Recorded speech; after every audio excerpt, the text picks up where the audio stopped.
We are live talking octopus. Yeah. What we do over here is we do octopus rice. Oh, So we boil the octopus the previous day, then we keep it cold, then we mix it with the rice, and we use the broth from the octopus on the rice. not being a seafood fan, Mhm. I don't have much octopus, but I did try. We have like those. What are they called? They're like little breaded and fried octopus. I think I can't. They're actually calamari. Calamari. Yeah, Yeah, those are squid. those are squid, not octopus. Yeah, Okay. and you have different ones which have smaller tentacles. They're the ones who throw ink. Those are cuttlefish. We Ah, usually we usually use the big ones to we use the big ones to pan fry them, or we do a bean casserole with them. I have to say, I don't think your average American knows the difference between an octopus and a squid. Yeah, they're totally different. Absolutely nothing. Oh, I know. I gotta say, I Mm. don't think a lot of people do.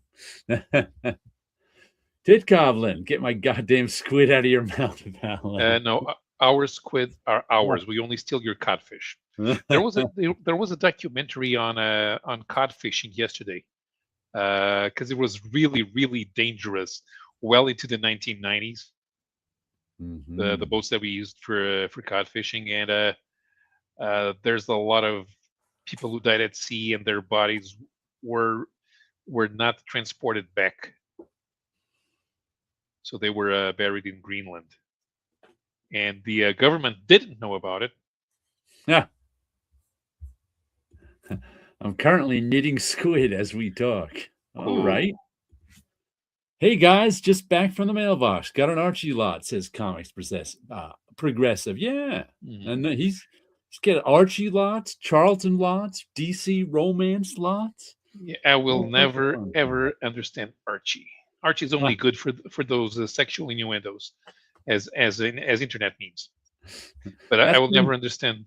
that's pretty much my relationship with Archie, except the Archie horror stuff is pretty good. Mm. I like because it's not traditional Archie comics. It's made in they're horror comics, and they're actually pretty good horror comics, I have to say. So those I understand. I was never that into Archie. So No, and even from Harvey, I think I remember reading some little Lotta, no, a little Dot when I was a kid, because and it was probably as filler for the little Lulu comics that the Brazilians made, because the Brazilians had the rights to Little Lulu, but they didn't reprint old stories. They made their own. ah. It was the same guys who did Disney stories and who came up with superhero identities for Donald's hippie cousin Feathery, the Rat Bat. He lived in a garbage can. And speaking of Disney, there was another comics artist who died Yeah. a couple of days before Jerry Conway, and because he's not well known in the United States, nobody paid attention. And if I hadn't been going through the list of people who died on Wikipedia, I wouldn't have noticed. It's a Dutch artist called Dick Matena. He was 86. And he actually had stories published in the US, but he's not very well known. Yeah, I Uh, think I did read that, but immediately forgot because I didn't know who he was. right? Okay. Yeah. Yeah. There are about about maybe maximum half a dozen stories published in heavy metal. Ah. And funny thing, there was a one-page cartoon that he wrote that was published under a pseudonym in Marvel's Crazy magazine. Yeah, but the heavy metals are probably the things that he did that are most visible in the United States. Because apart from that, he had a very very large career. He lived in Spain for a while, so there's a bunch of stuff that came out in the Spanish version of 1984 and Creepy, but those did not appear in the US version. But mostly in the Netherlands, he either wrote or drew. He drew more than he wrote, and he wrote more than he drew and wrote. He usually didn't do his own stuff and write his own stuff. Um, there were a couple of Dutch magazines. One was Pep, and the other was Eppo. And he did first. He did some kids stuff. Then he tried doing an adventure strip. Then he moved to Disney, and he worked mainly first in the 60s. Then he left. Then he went back in the mid 80s, and then still stayed there all through the 90s. And it was a Big Bad Wolf and Little Bad Wolf, based on the Three Little Pigs cartoon. Because in the comics, Big Bad Wolf has a son. Okay, so that was all comic stuff he did for Disney in Holland. Mm-hmm. Okay, and they were published. They appeared in other European countries. They appeared in Brazil. Right. I know I read some. I was on Index checking the codes and trying to see one by one if I remember them. I don't remember them, but I'm pretty sure I read them because I'm familiar with the titles. Okay, let's see. Iron Zero. I liked the monster rock and roll Archie stuff that is separate from the recent horror Archie stuff. What am I thinking of when he says the rock and roll Archie stuff? There's a Josie and the Pussycats, like 6 or 8 issue series that I was looking at last year because I had such nice covers. Once again, when all these rock and roll covers, and like there was 3 or 4 each issue, but there were a lot of nice covers in that Josie and the Pussycats series. One day I might get them. Who knows? Isn't Josie and the Pussycats in the Archie universe? Yes. Yeah. They're in the Archie universe. But the horror stories are separate. They cross over, but they're separate. Then there's Josie and the Pussycats in outer space. That was a cartoon that came after Josie and the Pussycats. I got a comics related thing this week. One of them. I picked up the portable Dorothy Parker. Oh.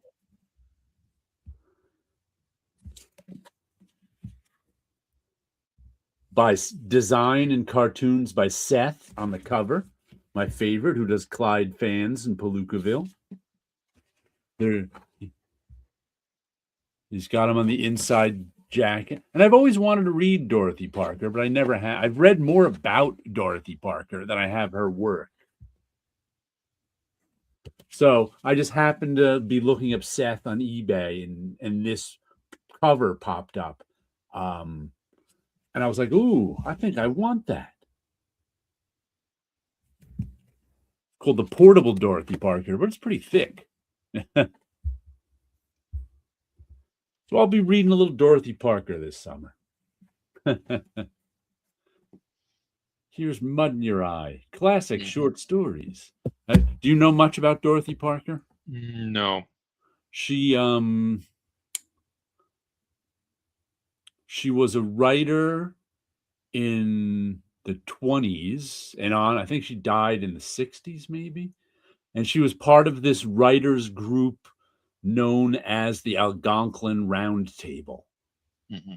They were all like writers for the New Yorkers. I think it started in like 1917 or something like that and went on through the 20s, and they'd meet for lunch. And she is really famous for her quips. She's like one of the most quotable people in the 20s. You've probably heard some Dorothy Parker quotes. That's how famous they are. Like what's her her biography is named "What Fresh Hell Is This?" That's one of her quotes that shows up in movies and things. But she also like I said, there's usually somebody playing Dorothy Parker or a Dorothy Parker-like character in movies all the time. Because she's like a famous wit. So like I said, I've always wanted I've read more about her and seen like more characters based on her than I've actually read her work. And she wrote for the New Yorker for like 20 years, and she always, like I said, very quotable person. And she also knew uh, she was one of the few who showed up to F. Scott Fitzgerald's funeral Hmm. in 1940 and quoted his own book. What was it? The Poor Son of a Bitch. That's what was that was what somebody said at the Great Gatsby's funeral in The Great Gatsby. So she said that at F. Scott Fitzgerald's funeral in 1940 because it pretty much applied to him too. And people didn't even understand why she said it. She's like, I was quoting the book. What fresh hell, what fresh Jared and Paolo do we have here? Says Sleepy Reader. I'm very fresh. Hello, hello, Sleepy. Mike Myers, Josie and the Pussycats. They made me horny. Saturday morning beatnik porn. She had a sad life. Yeah, she was one of these great wits who I actually want to read a biography of her too. I want to read What Fresh Hell Is This, but first I'll read some of her writing. She was one of these, like I said, she was very popular in the 20s. But I think she was married twice, unsuccessfully both times, drank too much, as all the writers in the 20s did. And never she's one of these sort of great American women of the 20th century who was never ended up being things never ended up happiness never ended up working out for her. Hmm. But still very, very quotable. What fresh hell is this? Yeah. Seeing all that, seeing so much Seth stuff, and knowing that my comic shop owner um, has become a really big fan of Seth in the last few years. I wonder why none of the Portuguese publishers tried building a Seth library, or at least try to do 3 books in 2 years and see if people pick them up. Yeah. I mean, for a low print, there's a couple of publishers that for a low print run of maybe 300, Yeah. they could try, because I'm pretty sure Seth is not is not very famous around here. But I think his style would go well with some of the tastes that we have here from the more dedicated fans of comics. And Tit Goblin says, I've said what fresh hell is this a lot and never knew the origin. Thank you. You're welcome. Thank Dorothy Parker, too. Like I said, she's extremely quote. I can't think of any off the top of my head right now, but you could read like a book of Dorothy Parker quotes and just be amused all afternoon. She's, that quotable. And she's like if anybody does anything about 1920s writers, she's there with Hemingway and Fitzgerald and everybody else who was a writer in the 20s. Mm-hmm. Good stuff.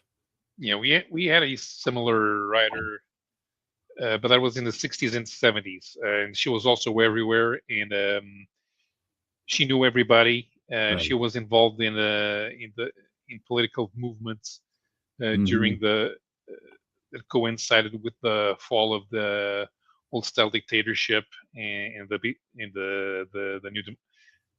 new democratic Third Republic. Her name was Natalia Correa, and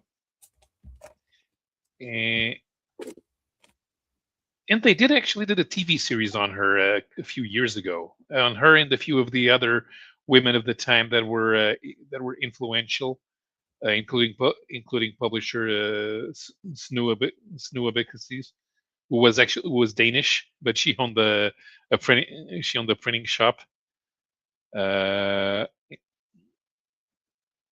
And they really were that. They were figures. I still remember Natalia Correa on TV when I was a little kid. And what it was, she was not very interesting to me then, but I kind of understood that she was very well regarded by all the people in culture, in the media, in the arts, and the media. Captain Finity's here. Oops, there Hmm. you go. Saying hello. 62 Lefty Blues. I follow Groucho Marx myself. Consider myself a Grouchoist. Hmm. His quotes are so relatable. He also had an act. he was trying to be quotable. I Dorothy tried. Parker didn't really have an act, but I guess she I did was since she was a a writer. I was a member of a group that Groucho Marx joined once, but because he had been a member, I could not I had to leave the club. Paolo, did you end up seeing Metarog, Roger, and his wife? Not yet. So they're coming down after the weekend, and I'm hoping to meet them on Tuesday, because they only have one day of rest after coming back down, and then they have to go back to the States. But I'm hoping to at least take Roger out for a coffee. I'm not sure if we will have time to go to the comic store. And I got some things I want to give him. Pulp Reader. Back in the indie comics boom, when there were so many publishers, was your pull list huge? Was most of the stuff not worth it to you, Jared? Which indie comics boom do you mean? The 80s? I wouldn't say my pull list was huge because most of it was not very good. But it was I would say my pull list has been bigger now since what I call the Image Comics boom started with Saga, in 2012 or something. That's when my pull list ballooned to the biggest it's been in my life, and is still big.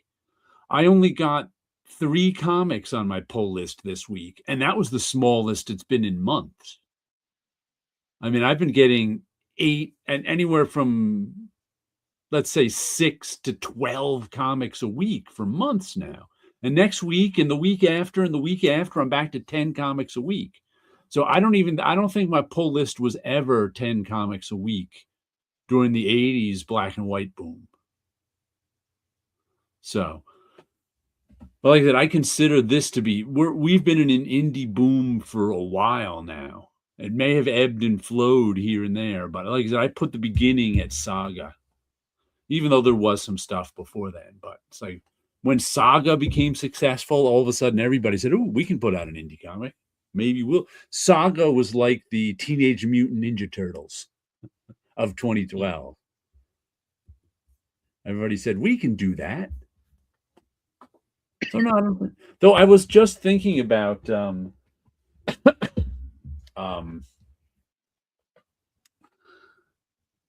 because at my school there's like research grants and things.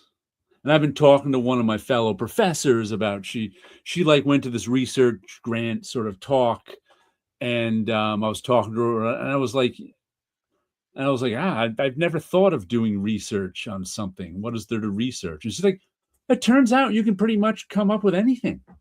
And I was like, all right. And the one thing I thought of to research was the 80s indie comics boom.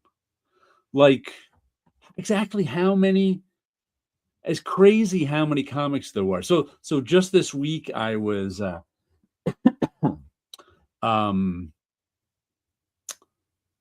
I decided to see if how much research has been done on the 80s indie comics boom. And I found this one site that had a list of publishers. Mm-hmm. And it was hundreds of publishers long. That's all it really was a list of publishers and some of their books. But my test for a list of publishers from the 80s is always one of my favorite indie comic boom comics, Max of the Regulators, by, I think it was Atlantic Comics. And no one knows it exists. It's like idiosyncratic to me. It probably sold a few thousand copies. Nobody remembers it or mentions it but me.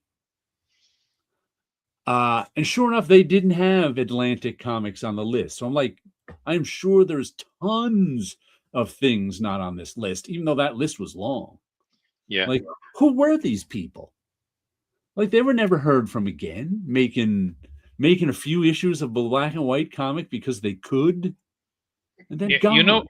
once I tried using the Grand Comics database to build Oh. not a list of publishers or comics that were published, but of features and body of work.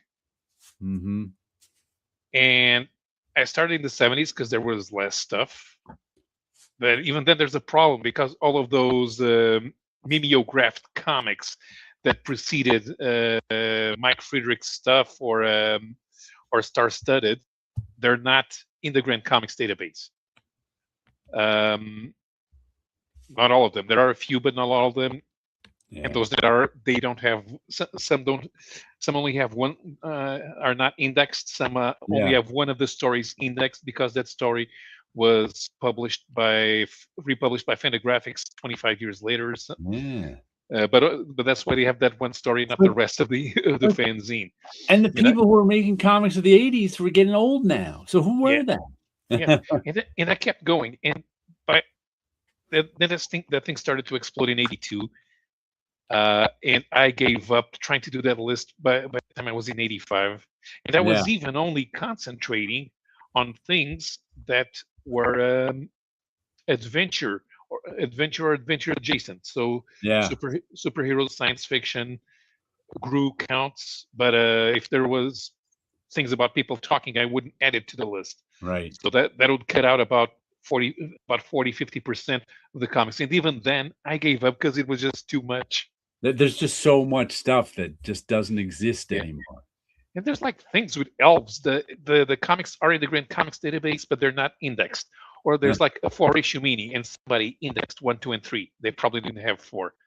Or worse, they have 2, 3, and 4, but they don't have 1. Sleepy says, I kind of feel large indie section now feels like the norm rather than a passing boom. Fingers crossed. I agree. Like I said, it's hard to cover. Like I said, I think the boom started in 2012, but it's kind of just stayed there. Indie comics. If you get a research grant, you have a place to publish. I don't know. I think I actually want to do some publishing this summer. I'll have to look into. That's why I was asking Wilson about LLCs last week. I might start an LLC so I can publish some stuff somewhere. I got no solid plans yet, but I think if you get a research grant, you are contractually tied to whichever university or museum grant funds you. So you have to publish through them. Mm-hmm. Yeah, like you said, there are so many indie comics and indie publishers that I feel like I would want to order every number one just because everything was so different. Yeah, you couldn't order every number one. There were too many. But I bought a lot of number ones in the black and white boom. Hence I know of Max and the Regulators. Otherwise, I wouldn't. And there was half a dozen distributors. And some of those distributors did not distribute to all of the country. So you had no way of knowing which number, all of the number ones that were coming out in the 80s. I don't even think like in the 80s, I could pre-order stuff. Like there was no way to know about stuff so that you could pre-order it. Like I don't think there weren't any like catalogs that you could pre-order stuff out of. A number one would just the comic shop owner would have to order that number one, and you have to see it on the shelf and pick it up. Like I don't think I pre-order like. Well, the store owner would have a catalog, right? Probably wouldn't let the customers see them. Or yeah, because then it would disappear. But it's like I remember like pre-ordering Marvel and DC stuff, but I just tell them like I was one of the few people who pre-ordered Dark Knight Returns. Because I was like, oh, I hear there's a new Batman book by Frank Miller. Put it on my pull list. That was pre-ordering. But there was no way I could know about something like radioactive adolescent black belt hamsters, Elf Lord. That stuff either just showed up or it didn't. And then I could put it on my pull list after I got the first issue. Even something like Mage. I bought issue 1 of off the stands and then didn't see another issue for a while. So it's like I never got any of the others until they was collected.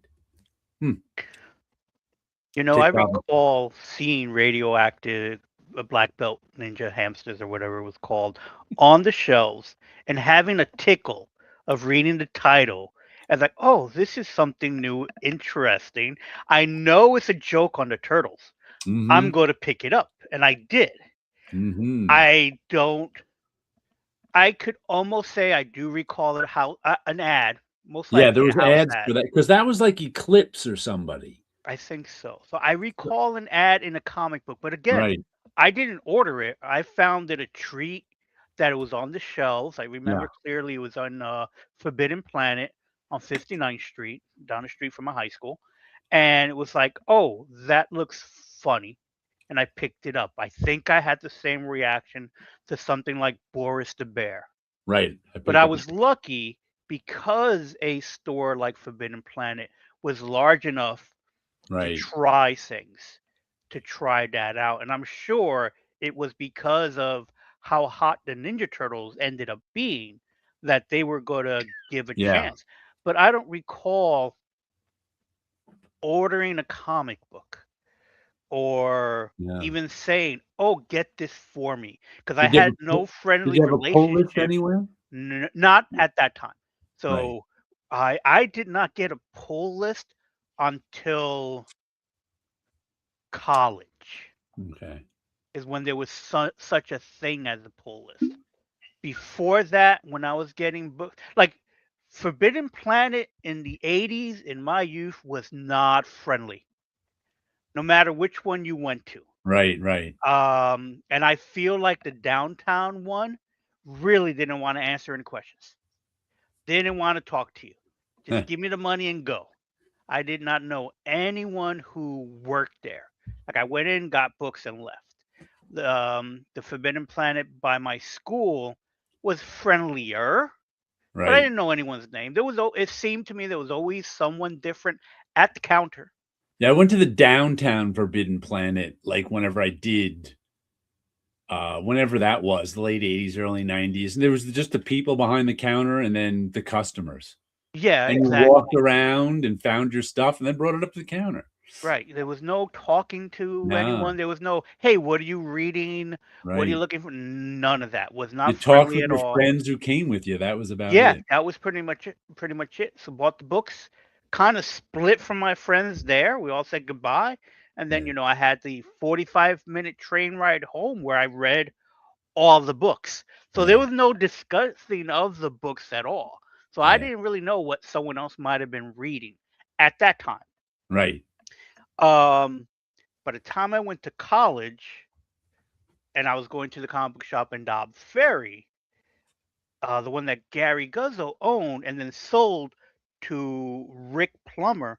And Rick ended up being the person I would eventually be my comic book guy at the shop. He wasn't like a big comic book fan. He was right, just someone that bought the shop because he was retiring. He wanted to do something. He liked comics. He bought into the shop and if you talk to one person, he ran it to a ground. You talk to another person, this was his plan. Whatever it was just basically this is something that he did because oh, it would be cool to own a comic book shop. eh, So for me, I didn't get to really see that in con until afterwards. uh, So that's where I learned about having a pull list, and you pretty much wrote down the books that you wanted for the next month. yep, There was no, this is again pre-current pull list. right, So the old way was you let them know what you wanted. 9 times out of 10, you got them. They would be put into the folder. You got into the store. You bought your stuff. Occasionally, something was not pulled because it just never showed up to the shop, right, right, or something was canceled by the distributor. Maybe the store didn't order enough stuff. Very few times was I don't think I was ever missing a comic book because of the shop. right, There was at that time no, oh, this book is selling hot. Pull it out of his folder, we'll right, sell it, and oh, he didn't get it. There was nothing like that at all. Again, this was previously to that. mm, So if you went to the shop, you ordered something, you received it. So nobody was missing Death of Superman, who Right. was a regular customer. But before that, at Forbidden Planet, it was just whatever was on the shelf. It was on the shelf. I don't know when or if they ever implemented a pull I don't list think they type thing. did. I don't think they ever did. Yeah, because they have So so much foot traffic. exactly. And then the few shops I went to eventually in Westchester, they had pull lists, such as Alternate Realities. I remember them having a pull list there. Uh, I want to say the Dragon's Den may have had a pull list, and this is also during a time where people abused the pull list, Yeah. where they would order stuff and just pick and choose what they wanted from their Oh, folder, that still happens. and yeah, so People that still things like order that. stuff and then don't show up again. And then where like Midtown created a system, and I don't know if other comic shops do this. So Midtown has a system where you set up, you have to have a minimum of 10 books to get a pull list, Right. and then there's a card on file, and it's all electronic. So even the workers do not access it. I was Right. overhearing today when I went to the comic book shop to pick up my books that someone's like, "Oh, can I pre-order something from you guys directly?" And it's like, "No, everything has to be done from the app." So it makes sense because you got 3 stores that they Yeah. run, 4 stores that they run. The workers don't deal with that or handle any of that. It's all done electronically, and so, yeah, I guess it's safer to give your credit card to the company, let alone to just somebody to order Right. stuff for you. So, again, to me, it's like that was a smarter way because I've seen way too many shops kinda started pulling out their list. It's like this one customer, Oh, they yeah. didn't call them by name, but they showed how many books they had. Right. So, um, That's so always the bane of comic shops. right, and things being non-returnable and all that stuff is, can definitely hurt the business. And my But comic shop is always yeah, trying to figure out if people died. Like, "We haven't seen that guy in a long time. Is he still alive?" yeah, that's another thing. You just never know because sometimes Yeah. they don't leave it in the will. Please let my comic shop know Right. that we passed. So, yeah, you know, so it would have to be harder back then Yeah. when Couldn't trying order to those order number stuff. ones during they just showed up or didn't. Tit Goblin says you should submit a grant for research grant on how to research money to live off while you're doing your research grant. And the That joke, trendy is complete now that Wilson is here. that joke about the research grant was actually used in a Dork Tower Ah, ah, like 15 years ago. ah, ah. Hope Reader. I remember you talked about liminal spaces and viewing old indie comics with ads that are to a dead audience, and knowing the comics and creators themselves are likely forgotten brings that feeling. Yeah, you're like, what happened to all these people? They're just ghosts now. Huh. Adolescent radioactive black belt hamsters, the connoisseurs are speaking, says Captain Finity. I don't even remember poll lists in the 80s. Yeah, my Yeah, suburban I don't. shops had poll lists. My Did they? shop had Okay. I had a poll list in 82, I think was my first pull list. So, Oh, shop, okay. I think that was a suburban shop thing that didn't have a ton of foot traffic like a city shop. but Right. shops that were more willing to take risks through the in the 80s and through the 90s. It's probably not until the Heroes World collapse that shops started being very careful about what they were ordering. Yeah. Yeah, and I think back at that time, they had incentives to really try new things out because everything was selling from what I've heard.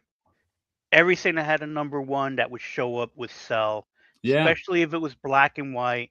Everybody wanted another Ninja Turtles. Yep. I was watching. We talked about a few weeks ago about that documentary about Zen Intergalactic Ninja, and he says it. Yeah, Ninja Turtles were hot. Of course, I was going to try to make something. I had a story I wanted to put out. There was something I wanted to work on, and yeah, money was there. Why not? Captain Infinity said it randomly mentioned that title on Twitter once, and the creator added a comment. That was a nice moment. Yeah, I couldn't even tell you who did radioactive black belt hamsters. Tit Goblin, if my local shops don't chat with me or socialize, I don't go to that store. 4 stores in the city, I know, isn't it? Yeah, I'm always chatting at my store, except for this week. I never had a pull list into the late 90s. I think my LCS started giving me a copy of previews free back in the late 90s. Yeah, once previews was out, you could pre-order everything. Evening game. But in the 80s, you couldn't. The early 90s boom, my pull list were called hold boxes. Yeah, I've heard that too. And stores had whole aisles of white comic size shoe type boxes. I think they were Baker's boxes. Yeah, now there's a few short boxes. Yeah. Oh, The okay. first store I ordered from, we had a standing order, so it would get filled up. I'd go and pick it up. Next month I'd have more comics. Although you could have a standing order with just one comic, and then anything you purchased that month would get a discount, even not just the comic that you pre-ordered. Like the comic, my first comic shop was M&M Comics. I went there from 82 till they closed in like 97. I had a pull list with them. Actually, 81 was the first time I went there, but I think I had my first pull list was in 82.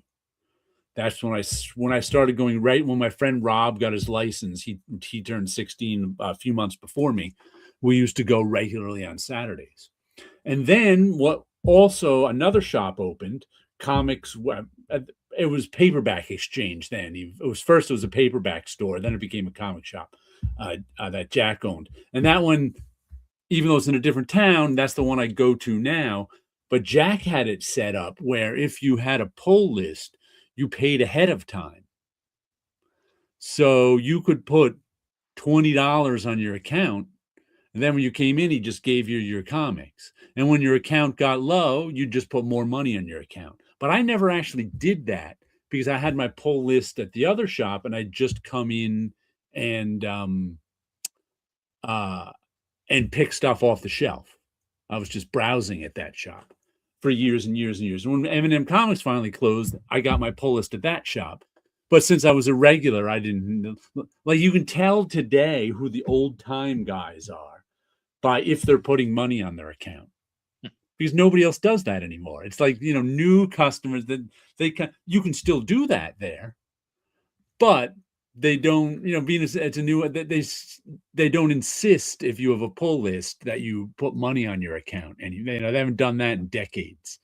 But you can still tell the old timers by how much 20. Here's another 100. And then they just don't worry about it. They can. I'm like, oh, there's an old timer.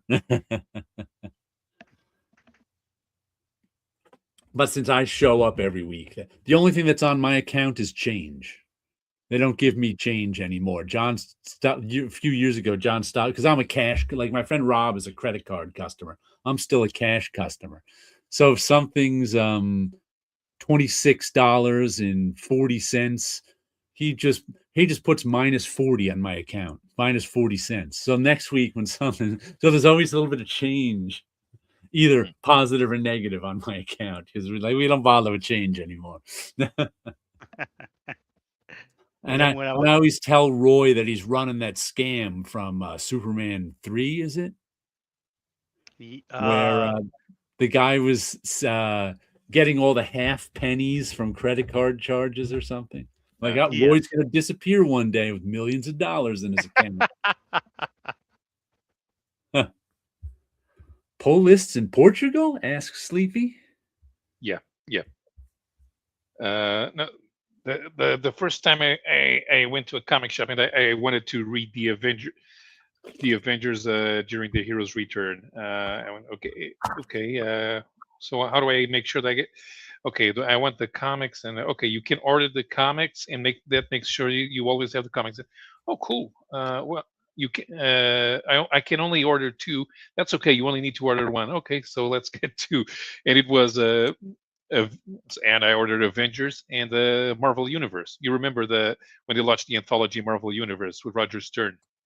Only lasted 7 issues. but I wanted those. And after a while, I added Transmetropolitan, and then I added Authority.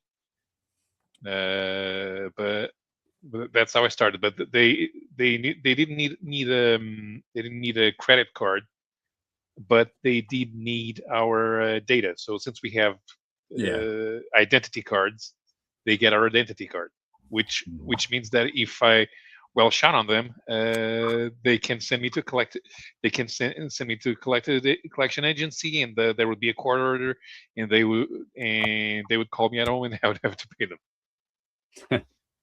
But although there was a time when I was just got to a point where I wasn't going to the store for 3 months, and they started getting. But I'm pretty sure I wasn't the only one doing that. And that first store, it's impossible to park there now. So after I closed my account, I didn't really go back there anymore because there's no way I can get there. Iron Zero says Portuguese pole box sounds like slang from the Urban Dictionary or the title of a punk album. It sounds like a good name for a punk album. She gave me the old Portuguese pole box under the bleachers.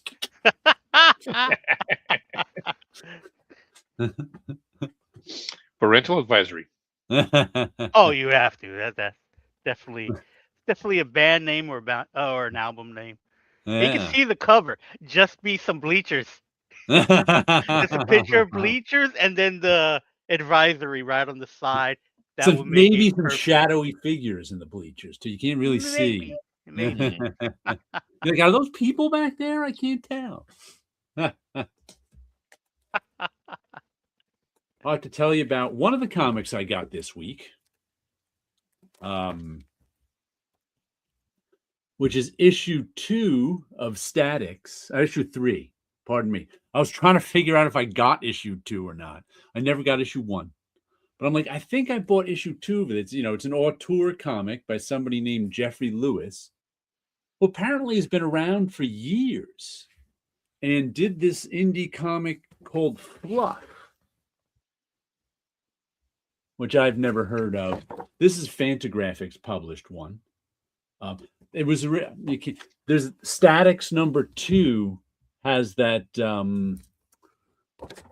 what is it? The Legion of Superheroes piggyback cover. That's the one I remember picking up. And this one is just it's really weird. This one's sort of autobiographical, I think. But part of it's autobiographical, part of it's a superhero story with all these various gods from different pantheons as superheroes. And it all kind of ties together in the end. And a trial that lasted 27 years is Jeffrey Lewis having horrible problems with women and fearing he's gay for 27 years and finally coming out as straight to himself. But I don't know how straight he is after reading that story. I'm thinking it's just so weird. But I really enjoyed it so much. And I also ended up in the beginning here, there's a letters page that says something about Dear Jeffrey, you don't know me. I want to congratulate you on your Revelations in the Wink of an Eye book. I just finished reading Revelations, and it's aptly named, even though I'm old enough to have read Watchmen as it was released as 12 individual books. Your commentary made me see new connections and new motifs in the book I had come to take for granted. I find myself especially convinced by your argument about the shifting meaning, midway through the series, of the blinded right eye from denial to transportation. And now I'll read The Watchmen again to practice the better Crossland. So he actually wrote an essay book called, what did he do? Revelations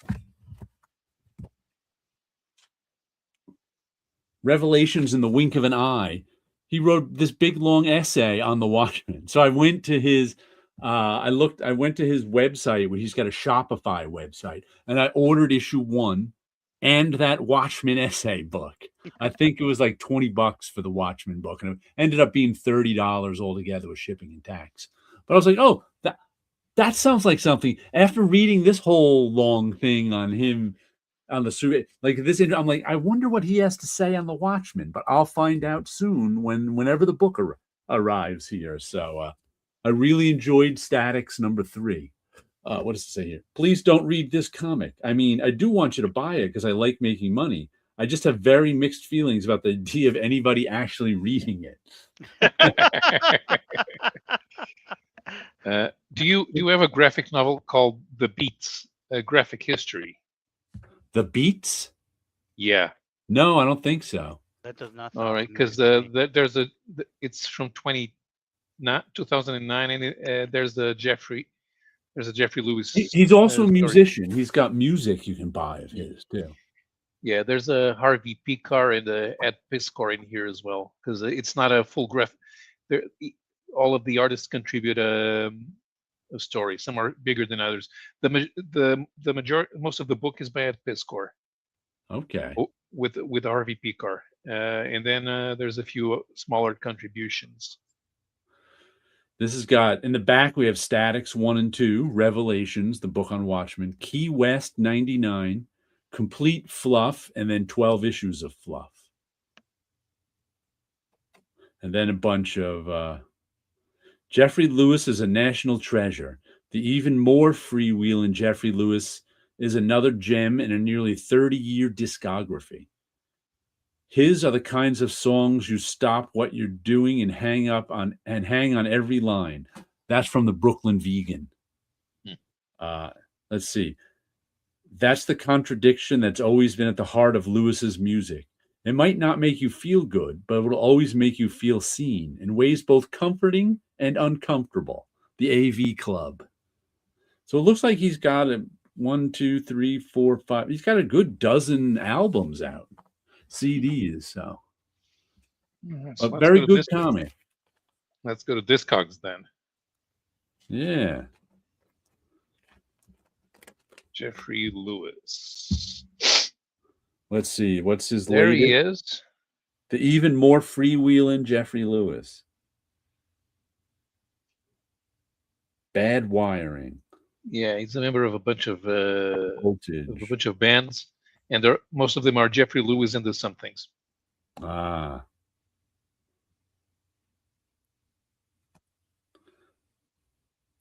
And there's a bit of sex in this one too for sleep oh my goodness, all of a sudden his new name flew out of my Comic Crack. There we go. But good stuff, Statics. Okay. Folk rock, acoustic, lo-fi, anti-folk. I don't even know what that means. Captain Finity says she had an awful personality, but I loved her Portuguese pull box. Okay, let's find some of the bands. So Jeffrey Lewis and I'm in, says Comic Crack. Then get the latest issue of Statics. So that was a book that you had ordered, correct? Yes. Okay, so since we're doing ordered books, this is what I got today. Let's see. Oh, Valerian. I've talked about this before. Mm-hmm. Volume 1 of Valerian. Luckily, it is in English because sometimes I think you got Bunch gave me pay a volume attention. 1.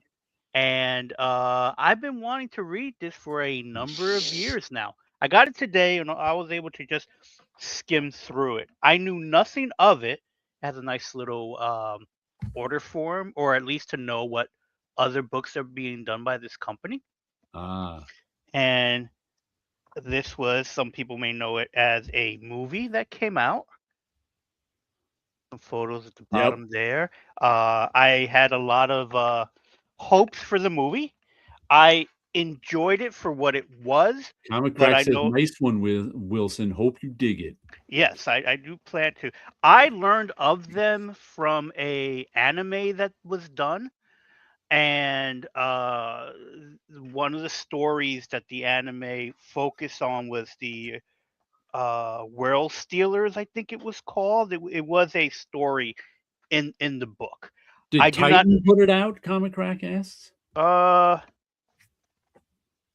No. This looks like it was put out by Ninth Cinebook. That's the logo. I don't know how Cinebook. clear Okay, that's UK. That's UK edition. the UK edition. Yeah, Okay. Cinebook has the rights to a lot of European series in the UK, and they if they're not tied up in the US and Canada, they ship them over. Oh, okay. So this opens up with an interview with the creators of the movie, and so it has some artwork for it. It's all the movie's all advertised for this book, and then it gives you how the series begins. So I'm looking forward to reading all that. Since I only got this today, I haven't really looked through it other than to do like a quick look through to see it. This has influenced, from what I understand, a lot of sci-fi over the years, including Star Wars and stuff like that, where it's elements from it can be found. The art style is cartoony.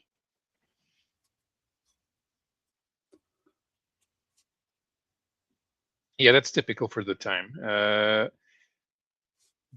We were talking about movies last week, and the fact that Blueberry was drawn the way it was uncommon for the big publishers in France and Belgium at the time. So that one is still cartoony, but the theme, the fact that the story is drawn in a cartoony style does not mean that the story isn't serious. Yeah, it's definitely a serious story, and if you look at the art style, yes, it's cartoony, but it has a ton of detail, a ton of world building, and there is so much there. You So it's notice how not going to the be a quick read, so to speak. you notice how the 'Cause page layout is very static. Yes. That's because a lot of comics were still formatted for the possibility that they were being run as Comic as strips. newspaper. Yeah, in the Sunday, because in Sundays a lot of European newspapers, and it doesn't matter the country, they had a pull out 12 to 16 page paper for kids, and there would be comics in there. I don't know if it shows up well how much detail is in it. Yeah. Mm-hmm. A beautiful artwork. And so yeah, you could get lost at just looking at the stuff that's in it. Now, I don't know how to describe the characters other than I think a space police kind of story where they investigate stuff. In the anime, the girl is from I think medieval times, and she just like jumps on the spaceship with the guy because not only do they go through space, but I believe time as well. I don't. That's how the anime kind of portrayed it, and that the Earth disappeared, and they're not too sure if it is who took the Earth. Was it something that was done in the past? That was the mystery to try to solve in the animation. But from what I understand, that's like a quick chapter in one of the books. So other than that, I don't really know much else. Same thing with kind of the movie. I watched it once, entertain. Again, the designs in the movies are really cool, but story wise, I don't recall much about it. I didn't get back to it. Sleepy says, I really didn't like the movie, has kept me from reading it. And Comic Crack says, surprise to no one, the comics are much better than the movie. Yeah. That said, I liked the movie. Comic Crack also says, try to get your hands on some Thorgal. Yeah, that's also fantasy put out by Cinebook. Okay. Yeah, it's not the same guys. It's but it's fantasy set in the Viking Age, although they don't look very much like Vikings. I'm pretty sure I have the first volume of Valyria. The Bunch gave me, our friend Bunch. He's been a huge Valyrian fan forever. So he of course has all the volumes, and he must have got a new printing of one. So he often gives me the good stuff that he has got new printings of or something. Or maybe he'll get a new printing and not like it and give me the one he didn't like. Right. I'm pretty sure I read just the first volume of Valerian. Like Yeah, so- the movie kind of, though I haven't seen this movie in a while, the movie kind of reminded me of The Fifth Element, in that I don't think either of them are particularly good movies, but they both have a lot of imagination in them. They both tried. Yes, I personally did enjoy The Fifth Element. Yeah, me too. For But just I because it wouldn't. was something to watch, Yeah. and since there was no comic book or book as far as I'm aware of, you could see the influence of the art styles that are in there. Mhm. And I think that's what I liked it more is the visuals to it Right. was a lot of fun. I, Um, and as far as like for Valerian, I just had high hopes for it, and it has I still think to this day a great opening scene yeah. with how we get to make contact in space. And I thought that was just a really good if anything, just watched it for that first 15 minutes was so enjoyable. And then you can stay for the rest of the movie. And because I mentioned them last week, I want to show you. This is the Mobius print that I got from Marie Javins. They're signed and numbered down there. Nice. I think Mobius dropped these off with Marie to give to people. And it's got a date, what is it, 1976 in there. I'm not sure what comic this is from. Something he did in 1976. But it's really nice. It still says Jerry Cornelius, but that's not a page from the Airtight Garage.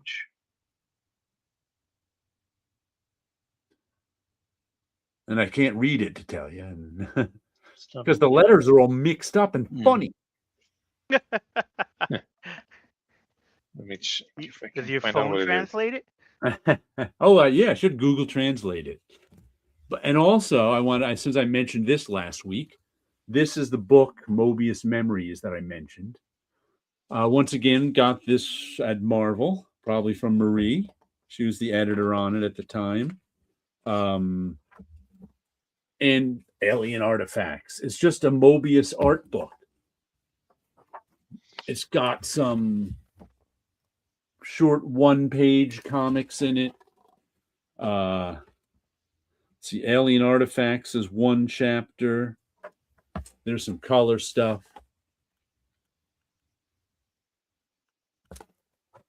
It's almost record album size.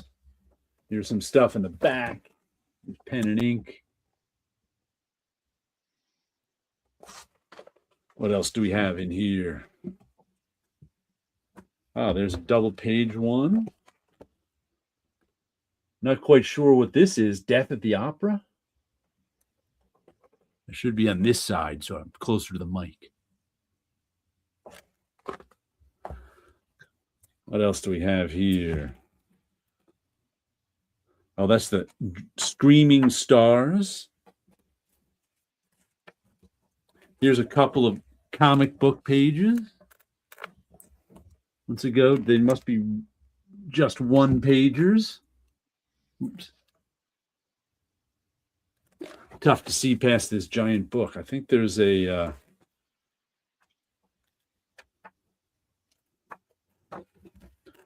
an erotic dreams section.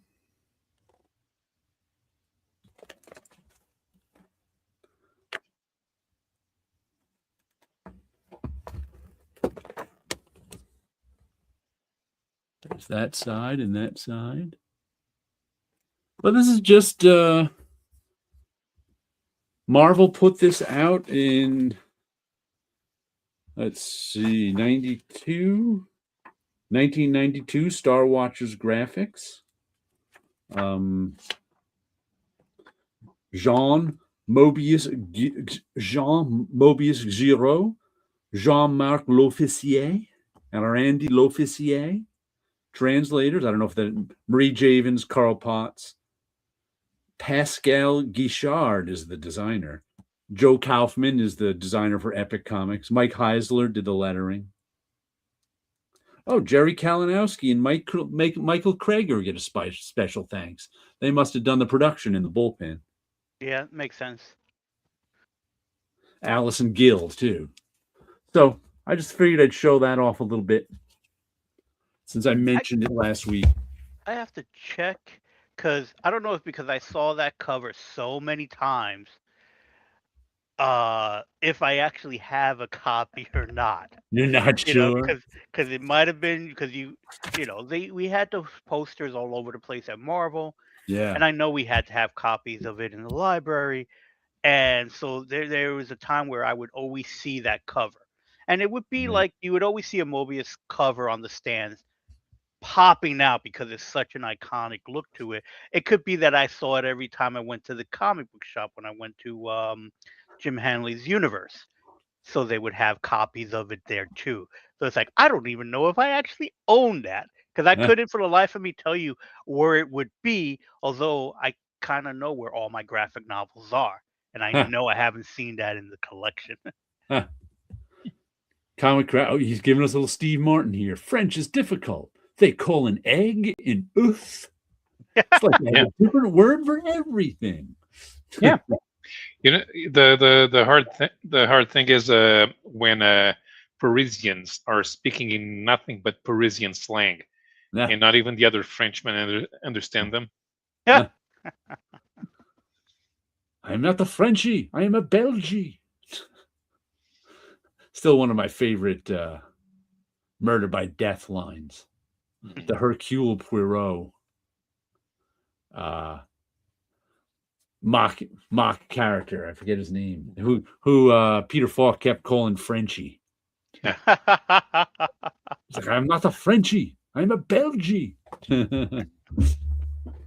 Frenchie over there says in his Sam Spade Peter Falk voice. Not too bad of a Peter Falk.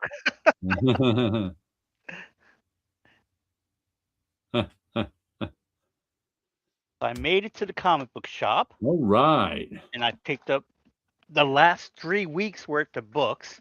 So there's the book, not the count, but the amount of books. And I got to read a few of them today. All right. And I came to a realization with some of the books. What is that? I don't know if it's just me being slightly old and reminiscing of the past, but there's part of me that goes, this is not a spot to jump on and just start reading some of these books because one, at least I know I have the previous books. Right. So a few of them I read, I'm like, I am completely lost. You're like, I got to read the earlier ones. I'm going to have to read them just to know where this led to. Because one was, I'll call it was an ending of a story. I don't know if it was a good ending, but it was an ending. But the next book is the beginning of a story, and I ended up liking that better. So the books that I'm talking about are Amazing Spider-Man, issue 27, with Spider Carnage. So somehow the Carnage symbiote infected Peter Parker. And then the next issue is Amazing Spider-Man number 28, which starts a whole new storyline. Now, it could just be because it is starting a new storyline. Yeah. I enjoyed this a whole lot more. I can understand, being that the other one was the end of a storyline and you didn't read all the other issues. Exactly. No, I think that could have something to do with it. So it could definitely have something to do with it. But am I, once again, as I was saying, am I nostalgic and misremembering that it didn't matter what issue you opened up, you were able to catch up within that issue what was going on? Yeah, that's because stories were like 2 or 3 issues long at most. Right. So this doesn't have and they a synopsis. All right. In it. Now, I'm going to guess, and my conspiracy is that, okay, there is a page with a synopsis. I guess I missed a page. So there's something that I guess it is set up like this You could have flipped right past it. I could have definitely flipped right past it and not realize it. But it gives you I guess it will give me a general idea of Yeah. what the storyline was. Things went pretty crazy in the story. I do not know why Spider-Man or Peter Parker had mixed himself up with the symbiote for Carnage, but Mary Jane is Venom in this Yeah. storyline. We bring back Agent Venom, which is Flash Thompson. So there are a few Venom stories going on. Eventually, spoilers, Peter does overcome the Carnage symbiote and maybe destroy it. Like it's comics, you know, he's not going to stay out for long. But there's a nice Sal Buscema tribute in it, and also let's see if it's in this book too.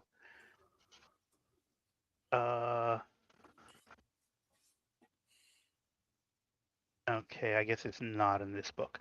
There was also a tribute to another Marvel artist that popped up in one of the other comic books recently. So I wasn't sure if both tributes were in the same.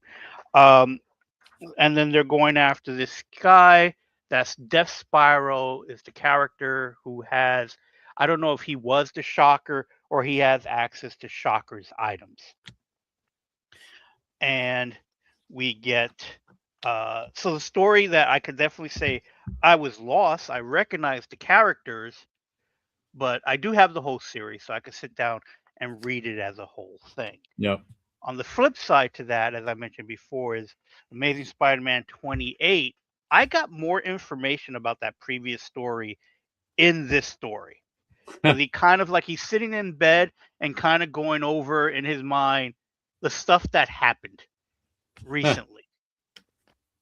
And he gets interrupted from thinking from Doctor Strange because at some point he set a timer to close a time loop that Peter Parker is going to be a part of. And he has to get to a certain spot in the city in order to complete a time loop that was actually done a few issues back. And it might have been far enough back was before I was reading Spider-Man again. So this is a time loop that they set up a while ago. But this particular issue introduced me to the fact that he was in space for a while and he had some friends from space visiting him, but they had to stay quarantined with the Fantastic Four. Spider-Man in space. Basically. And then you have, they reintroduce these characters, and the Fantastic Four is there as well. So I'm getting kind of like what Peter has been doing for a little while. And then at the same time, he needs to get into this spot to close that loop. And as he's on his way to that spot, of course, he's going to run into various characters. So, you know, in the middle of a heist that's going on, so he fights Titana and Absorbing Man, classic characters. I was like, that's not Thundra, right? Titana. No, that's I don't remember Titana. Titana. Titana was introduced in Secret Wars. Okay. There's a buddy of Peter who looks like he's being infected by spores. So that's already setting up the next issue. While Peter was away, Ben Reilly, his clone, pretended to be Peter. And as so he clones do? And he was there just to sabotage his life, his job. So Peter, in the middle of all this stuff, also ends up losing his job because, you know, comics. And, you know, through the course of the story, he shows up to try to fulfill that, not prophecy, but to fulfill a loop that they did in comics. What is funny also is that the corner box art, which usually the editor will say something about it, was like, oh, we did not forget that storyline. All right, so this storyline was affected in the 8th Deaths of Spider-Man. And so there's a nice little, what usually used to be the narration box in yellow is right here. It says, "We thought about this way back when." Editor's Like, note. so it's an editor's note that says, way back in the 8th Deaths of Spider-Man, we've planned this. We And swear. it's signed by Nick. So the Nick is the editor. So again, it was a fun story that kind of gave me a general understanding of what's been going on with Peter, especially in the space type of stuff. So I thought that was pretty good. So for me, it's like this ended up being a really good jumping on point for the Spider-Man story. This felt like a classic Spider-Man story where, Mhm. yeah, his life is a mess, it's in shambles, but there's some good things going on as well. And oh, yeah, and here's the other memoriam. So that it was in this issue too. Oh. Joseph Cama Cama Camagni? Jacopo Camagni. Jacobo. I don't think Jacopo. I know that name at all. I don't either. They What did list he stories he worked on, which was he was the artist on Scarlet Witch and Hawkeye. I'm sorry, Scarlet Witch, Hawkeye and Deadpool, Generations, X-23 are the Okay. characters that he's more known for doing. He's done a lot of stuff. And Captain Finity tells us that's how we get tennis scores. They call an egg an oof. So 15 loof became 15 love. 15 goose egg. So that was like kind of like okay, because I decided when I got this group of books, let me just go and read them, see what I can learn from them or what I can gather, and I found that to be interesting. Like they're all different types of books. Some will do good to catch you up, and others just starts you in the story. And it was like, all right, these are different companies. They're going to do them Mhm. each way. Plus, they're different writers. They're going to write it their way. And it's like, yes, again, just thinking fondly back, it's like I was able to jump onto any comic book and not be lost. And it's like, Mhm. you know, did I really do that, or it's just like it was easy If to catch up? if you were to jump on the last part of a 4, 5, 6-part story, you'd be a and also, like, in a superhero book, the last part is gonna be a lot of fighting with a little explanation at the end. That's Yes. just how superhero stories end. So it's like you're not gonna it's gonna be easy to follow in terms of it's mostly fighting, but it's hard to get emotionally involved at that point, I think is what it is, because you haven't got the build up to all that fighting to be emotionally involved with it. Right.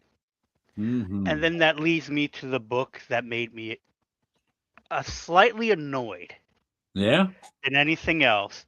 Now, again, I haven't been reading the previous books, but you would figure with an issue number 1, Oh, yeah. you should be able to get in and just start reading it and get Definitely. introduced to the characters. Huh. So this is issue number 1 of Dynamite Entertainment's book Thunder Hawks. So Thundercats and Silverhawks are having a crossover type of event. And so I open it up They're having and a mashup? it starts a adventure, right? Okay, cold opening. You start an adventure and you're reading it, and as I'm going through it, I'm enjoying the artwork. It has some neat things about it, but I'm not getting a what happened before, where we are now type of thing. As I'm But reading it, I'm but getting this a is the little first more issue, so you shouldn't need one confused. of those, It right? it right, it shouldn't, but when you flip back to the cover, you realize they do have a checklist. And I know that there's crossovers and events going on, and I appreciate that there is a checklist.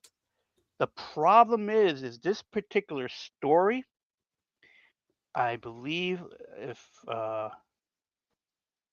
there was a credits page that gave me the chapter where it got me annoyed because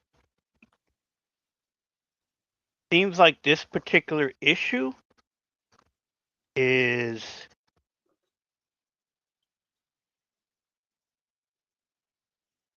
all right. I have no idea if this is an ad or is this the story. Is this story I'm reading now? Is this part 7? Wow. It read like a part 7, you said, It right? read exactly like a part 7. So as I Maybe, go into even the though it's the book, first issue. so in April you have Thundercats X Silverhawks #1, Mumra the Ever Living #1, Thunder X Silverhawks, Thunderhawks #1. So this at least is the 3rd issue of the series Uh-huh. in the checklist. Even though it's So issue 1. even though it's issue 1, and it reads like they were previous issues. That's The weird. other thing it could also be is that there's some time travel shenanigans going on. Mm-hmm. That says that we're because they're stuck on Earth 6. That's what they're calling it, a Yep. 6th Earth. We're used to 3rd Earth from Thundercats. That's Mm-hmm. the Earth that they were on. So this seems like it may be a future Earth, and that's the reason why there are Thundercats and Silverhawks combined. The other thing in here too is that they have 3 of the Thundercats that were introduced on 3rd Earth, the later Thundercats. Pumara and Linksaur. Pumara, Linksaur, and then Legon. His name I don't recognize, but the other 2 Thundercats I do. And they say they've been in that future for the last 6 years. So it's like, okay, so something happened and they got sent to the future. Okay, I could deal with that. Time travel shenanigans. We're going to probably get a backstory at some point. But again, it's like I thought this was a standalone type of thing when I first saw it. So it is not a little quite confusing what's supposed to be going on. Now, luckily, I do have those previous Thundercats books to see if they do connect, because according to the checklist, it is part of the Thundercats X Silverhawks. So each month there are 3 issues to this series. So that could be issue 3. Oh. That could very well be issue 3 of the story. Huh. So it's like, okay, that's a bit annoying to have a issue #1 and there's not even a previously or to get the whole story or something like that. Again, maybe I'm spoiled from the old Marvel ways. So that was a bit annoying. Something like Superman, Reign of the Superboys, I've been just in and out of this storyline. So this to me was an okay jump on point because it seems like there's some quiet moments to catch up with stuff. Somehow Mhm. Superboy Prime is in the regular DC universe. It gives you a brief synopsis of what he's been doing, although it is from his point of view. So we've all known him to be kind of like the villain of the story. So how much of it is you can trust from this narrator? There are some interesting elements because he lived outside of the DC continuities. He not only has knowledge of the multiverse, but he has knowledge of the DC multiverse. So he believes and he thinks himself as, well, I'm living in a comic book world. There's going to be comic book rules. And he eventually ends up working in a comic book shop. Who's doing the art on that book? The artwork here is, let's take a look. It looks vaguely familiar, but I'm not sure. Really? We have artist and cover artist Dan Mora. Okay, that's why it looks familiar. Dan Colorist is Moore. Alejandro Sanchez. I read his Once and Future, so there was a lot of Okay. issues of that. And is written by Joshua Williamson, sorry. And let's see. Letterers and Ariana Meha. and then we have various cover artists. So I like the artwork. I Yeah. think it's fun. It looks cool. It's clean. Well, It has some elements of like, Dan Moore is a solid artist. yeah, I like the coloring on this, and there is it's very clear storylines that are going on in it. So he's wrestling with the fact that he wants to be considered a hero, and he decides I'm going to go again because he believes he's living in a comic book world, and that everything's are comics, and he'll refer to, oh, here's here's the newest Robin, Damien, and he refers to him. Yeah, we never met, but you were created after I left, kind of stuff. And he's like, he wants to know that since Damien has a reputation of being a jerk and a killer, how does he live with that, and how does he get people to forgive him? Because Superboy Ah. Prime really wants to be a hero. He wants to live up to becoming Superman. And through the course of the story, he's dealing with that kind of stuff. But something that weird that happens is that he, for one shot of the issue, he starts coming out of the comic book page. Ah. He's almost self-aware that he's drawn in there, Huh. and he has a flashback or a vision of a time where he's dangerous, and he doesn't Ah. understand what that means, and then he pops back into reality or Because he didn't into read his comic. own comic. He did. But Oh. actually, he would read the pre-crisis Superboy stories. Did you get Comics the Magazine, by the way, this week? As a matter of fact, I did. Because they I have haven't got to look through it, but I did pick it up. Dan Mora as the number 2 of the top 10 cover artists, Oh, and they have really? Dan Mora as number 5 of the top 10 interior artists. And I think Joshua Williamson is number 9 of the top 10 writers. Still, I'm not sure that Joshua Williamson is qualified to try to do a Morrison. The top 10 writers are Scott Snyder, Robert Kirkman, Joe Kelly, Dennis Camp, Jed McKay, Jeff Lemire, Matt Fraction, Jason Aaron, Joshua Williamson, and Kelly Thompson. Jed McKay, the master of boring. I don't know his stuff. He makes it so that the Avengers isn't even fit to download from a pirate site. Tip Coblin's got a joke for us. In an alternate reality, Todd McFarlane wasn't born in Calgary. He was born in Quebec, and he sent Luft checks.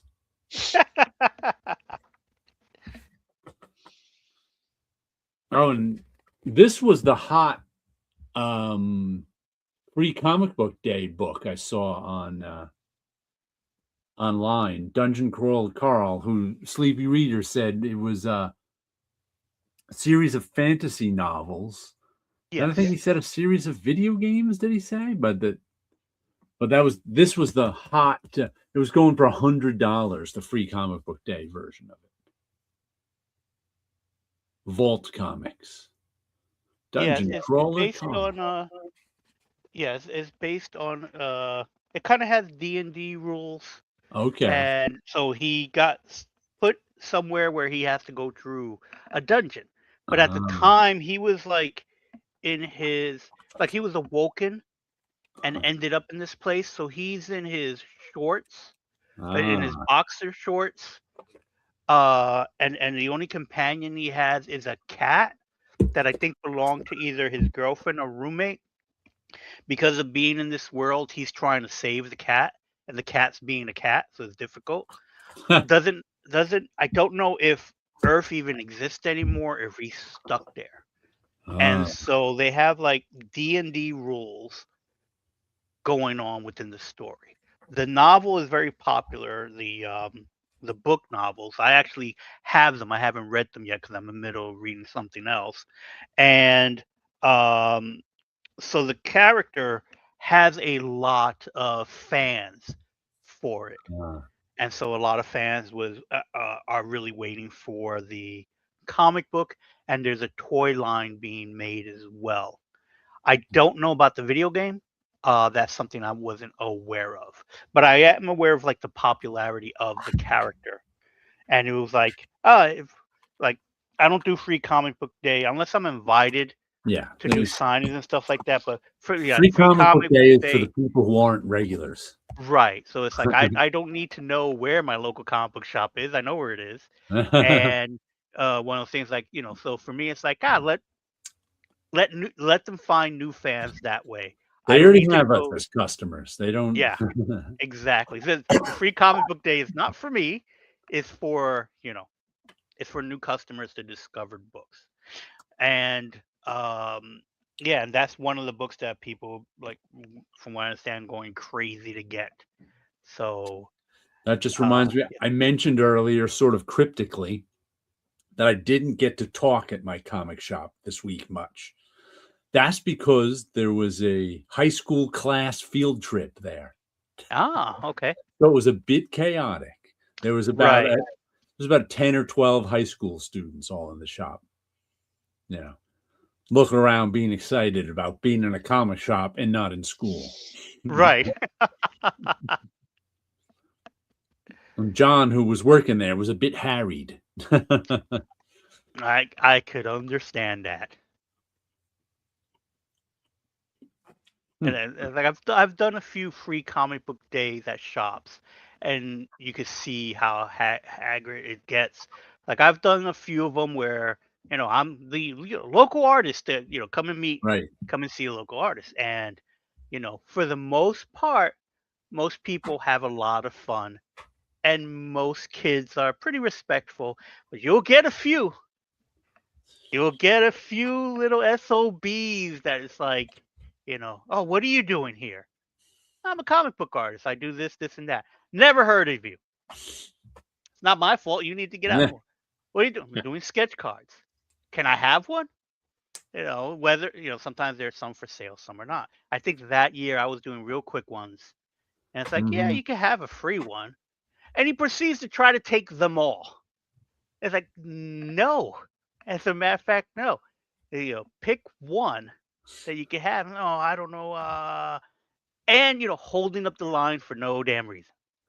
I And then someone comes up and she's like, she takes one. So can I have this? Yes, they're free. You can have one. She takes it, walks away, and then he's like, "Oh, I wanted that one." No, you didn't. You're just here to be a jerk. I gave Wilson one of these when I saw him at Fanfare, but I've taken to carrying these mini drawings I make. Yeah, there we go. So it's like a comic at its most basic form. There's one word balloon, one word. Wilson put his in a frame. Yeah. And one Took me a face. while to find a good frame for. And it happened to me this week when I met someone at the school. She was a teacher from the Brooklyn campus, and I was chatting with her, and I was giving her my contact information on one of these. And this has happened before, where I usually give people a pile and say, "Oh, you can pick one." Some Right. people don't hear you can pick one, and are like, "I'm like, no, you can't have them all. You can pick one." I'll be honest. When you handed them all to me, it was like I thought you were just going to give me one. And it's like, "Oh, here, pick one." It's like I kind of want them all, but yes, I did hear pick one. And then you Right. saw me go through them and pick which is the word that I Yeah, which is the want. word you want? Which is the one to get. And I thought wrong was just a fun one. But next time I see you, you can have another one. Like I always give people, other ones at different times. So, Right. but that happens even with grown adult. What? I can't. Oh, I thought I could have more. No, Yeah. you gotta give me. You have a cup. You have one. Then I'm and like, it's you can have two if you want. I don't. I And need you could some just for other tell, people. you could just tell with them, it's like, oh, they're only here because their parents brought them here because they thought it would be fun. And then they're going to grab all these comic books and not read a single one of them. Because sometimes you can see, that's the bad egg. None of those were allowed on this school trip, he said. Yeah, no, he's only the good kids are here. That's good. And it was a residency school, too, which I think meant the kids lived there. Oh, really? As far as I know, that's what a residency school is. I was like, oh, okay. All right. I don't know. Then seemed like rich kids, so they might have been troubled kids from a troubled background who lived there. Who knows? Right. Who knows? Let's see. I picked up, being that I know there was only 3 comics on my pull list this week, I picked up Dog Tag, which is one I was thinking about picking up when I was pre-ordering it, except I pre-ordered it. What's weird about pre-ordering is sometimes the comics don't come out the week you pre-order. Like the week they're supposed to, they're pushed back a week for whatever reason. So originally, I remember deciding between Statics and Dog Tag, and I decided, and then both of them came out on a slow week. You know, that when I was deciding between them, there was like 13 comics on my pull list for that week, and I'm like, holy cow! So I decided against Dog Tag, but then it came out a week. I only had 3 comics, and it's a Mad Cave book. Mark Russell is the writer. P.J. Holden is the artist. J.P. Jordan, the colorist, Buddy Bedouin, the letterer, and it was really good. Let me see if I can show it to you. It's a WW2 book. It reminds me of Dick Dillon, the art in it. It's kind of got a Dick Dillon, not Dick Dillon, Steve Dillon. Duh, wrong Dillon. Steve Dillon feel to it. And it's a World War II story about this guy who fancies himself a journalist, except the hot brass doesn't think he's a real journalist. And they assign him to Patton's fake army.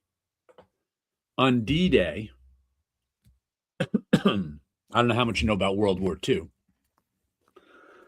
but before D-Day, Patton was in hot water because he kept not following orders properly.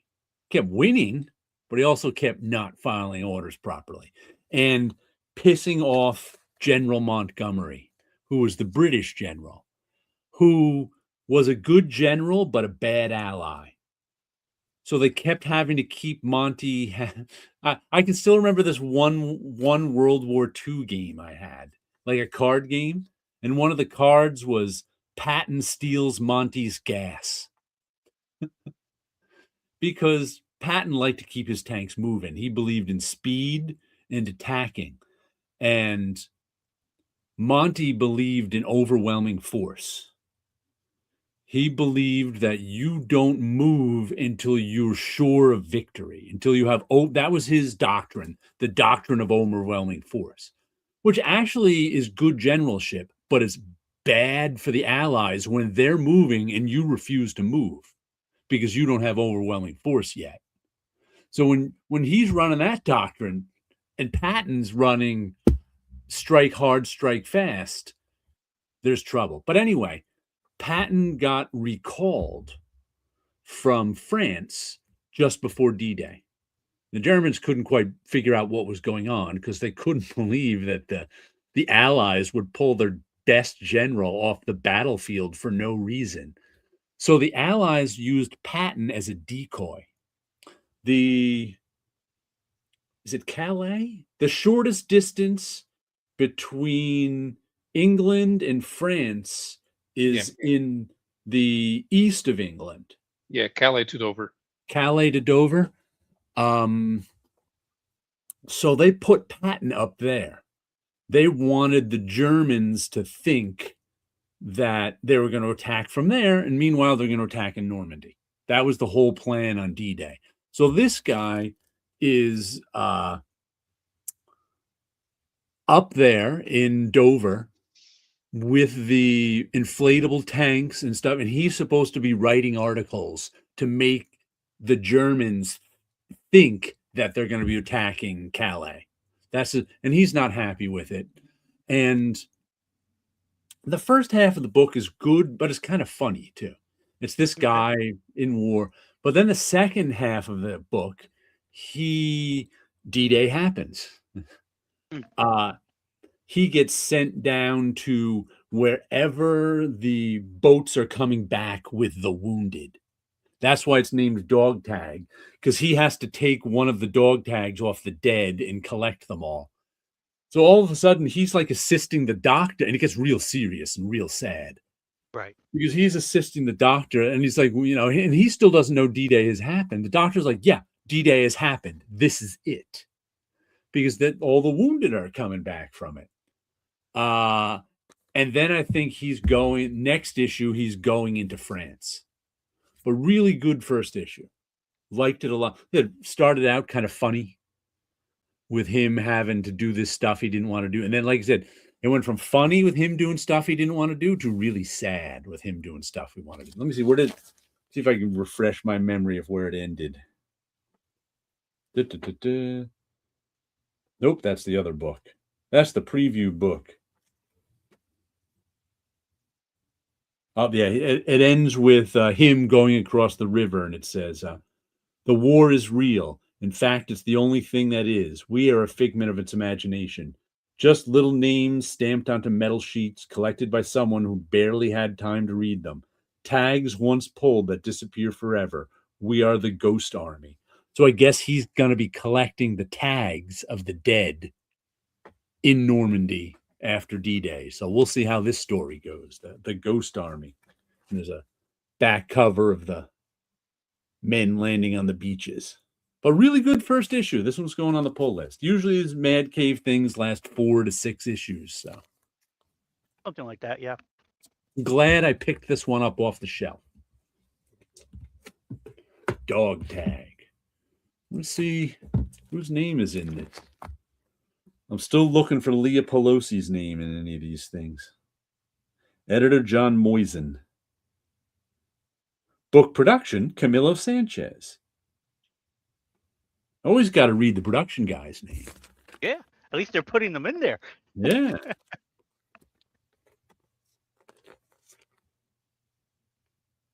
Rated T+.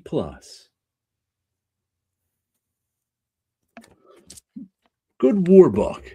Like I said, it reminded me of Steve Dillon and, you know, Steve Dillon and Garth Ennis, I think, did some war books. So that's what sort of the straight on shots with the lines reminded me of.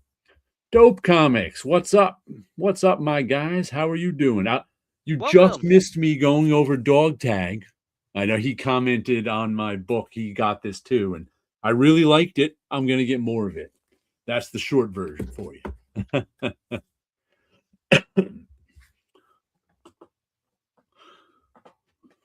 What else do you have there, Wilson? I'm just putting them in an order. I want to go through the ones that I read and then go to what I have. So another one that I, again, sat down to read, completely lost, is Godzilla issue 10. And it's been this kind of like glowing Godzilla that's been in for a while. Now, from what I can gather is that Godzilla within the story has been defeated, but his energy was taken by some guy.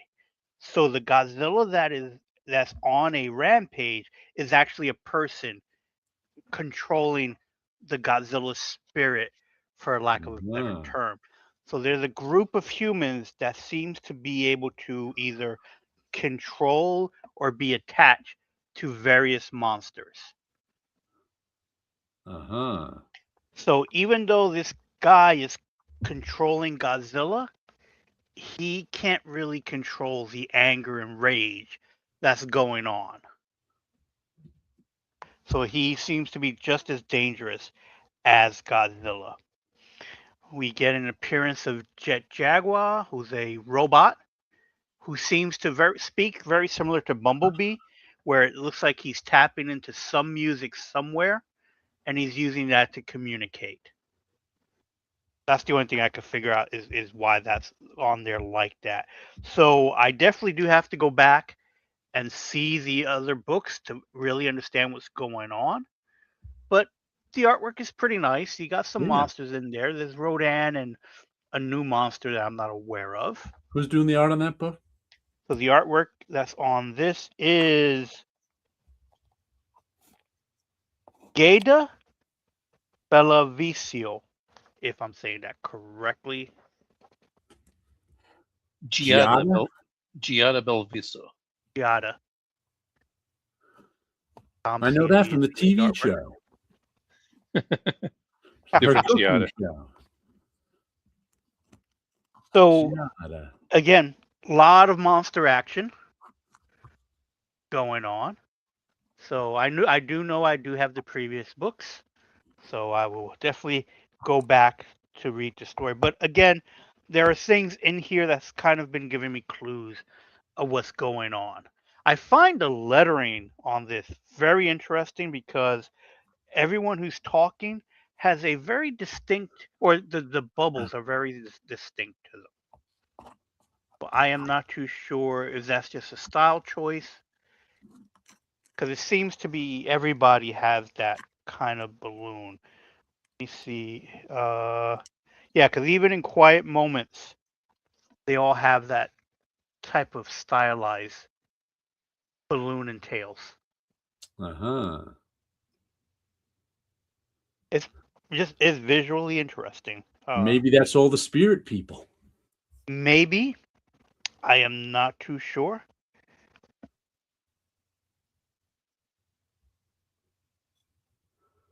That would be their way of telling us they're spirit people rather than real people. That would make sense, but the thing is, everyone in this book Yeah, has it. man. Yeah, And that's it the could, part that doesn't make sense. Unless they're all yeah, in some sort of spirit world together, sort of thing. maybe. It is very well possible. But again, once I get the other issues, I'll sit down to just to read them all to get it. But it was pretty cool. By the way, And then which comic was it that Chris Batista was drawing? Gotcha Man. Gotcha, man. Okay. Yes. That was for Mad Mad Cave. Mad King. Godzilla is done by IDW. Right. Okay. I just couldn't remember when I was mentioning met him at Fanfare on one of my videos, and I was like, I can't remember. I know it's one of those licensed toy comics or something. And then the next book that I got and I read and enjoyed is Thundar the Barbarian, issue number 3.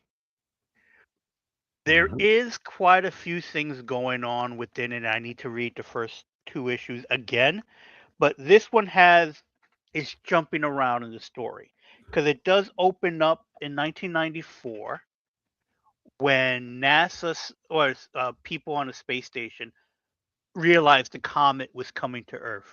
Ah.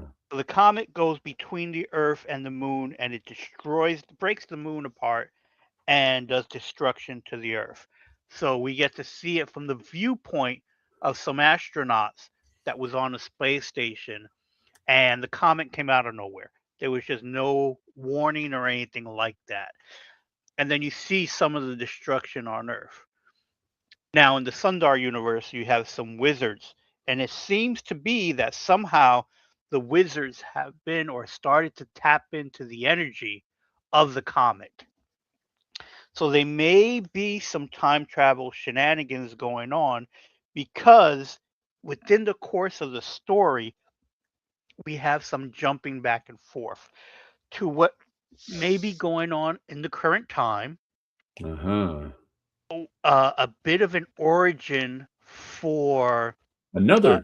Ariel. So it says another time. So this is Ariel when she was younger and how she got picked to be the ward of one of the main villains. And a time period that says 2,000 years later from the destruction of Earth, where I am not too sure if this is when Sundar, who was a barbarian gladiator, met Ukla, or if this is an alternate timeline because they're trying to kill each other in this particular situation. And Sundar keeps having flashbacks to a time they're all friends. Ah. So he doesn't really know what's going on. So he's seeing visions of a different them. So I'm thinking this is all part of whatever again, time stuff that's going on. So each few pages, we're jumping to different either time periods or events going on in the same universe. Because Ariel, who had, I guess, originally killed her wizard stepdad or adopted father to escape from him, he shows up. And there's bloody fighting going on. Ooh, look at that. Tear that guy So in half. completely. So I am enjoying how they're taking this cartoon world fairly seriously. And again, I think they're doing some weird shenanigans with time, since the wizards must have opened up some sort of portal to the past to try to siphon the energy of the comet. I just noticed a ding in the Uh-oh. so Don't you hate that? You notice it later. You're like, you notice it later, and I don't know when it would have been on there. Right. Did I do that? Did I buy it Did like I do that? that, or did I buy it like that? Because Neither answer is good. it's a pretty feeling cover, but it is that cardboard stock that can ding fairly easily. And let's see, this has 1, 3, 6, 9, 10, 11, 12, 13, 14 covers to this particular one. If you want to see what they look like. I think Howler Mouse on his latest video was saying that that's his new favorite book, Thundar. It feels like the original series grown up to me. I think that's why he liked it. and I think that's why I liked it as well, is that, historically, when you take a product that was a cartoon, they would usually make it still be like that cartoon and make it for all age children. Mhm. And so it's like it's a little too dumbed down. Right. And it's like, and I understand that when they did that at the beginning, because that was the audience. Yep. But now that the audience has grown up, I do like that they're at least playing it fairly smart, and to me a lot of fun. So I'm enjoying it. And again, all this one did for me as I'm reading it didn't confuse me. I was able to catch on, oh, there is some things going on at the same time, that the future may affect the past in a way, and we get to see an alternate reality that they weren't friends. But because of the fact that things are in flux, they're getting flashes into the previous timelines. Oh, Iron Zero says, unfortunately, it looks like Thundar is only going 6 issues.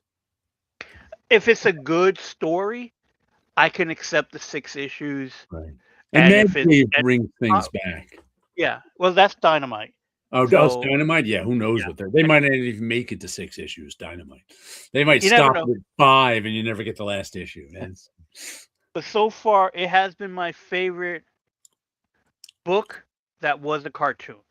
Okay. Because when they did Mighty Mouse, that was just I am happy I bought that as a trade paperback, read it through, and realized, oh, they took somebody's script for a movie? Because that's what it read like.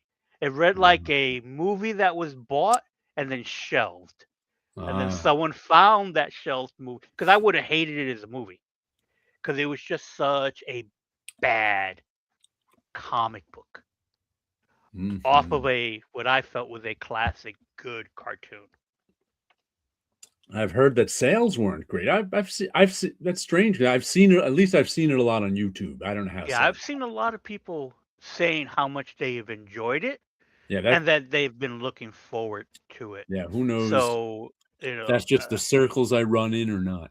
Yeah. So I enjoyed it. I could see them going all 6 issues.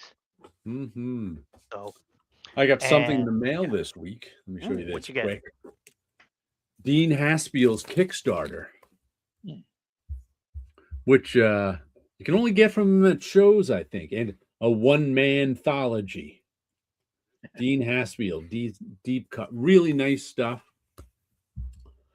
COVID Cop Insurrection is in the back, plus a bunch. There's a few single-page Red Hook stories.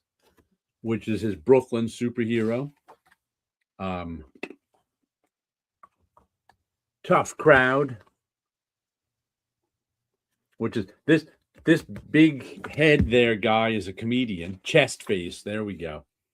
An AI Joe story, which is the story that was a different story, but the character who appeared in Aerotech in 2 issues. Some nudity for Comic Crack.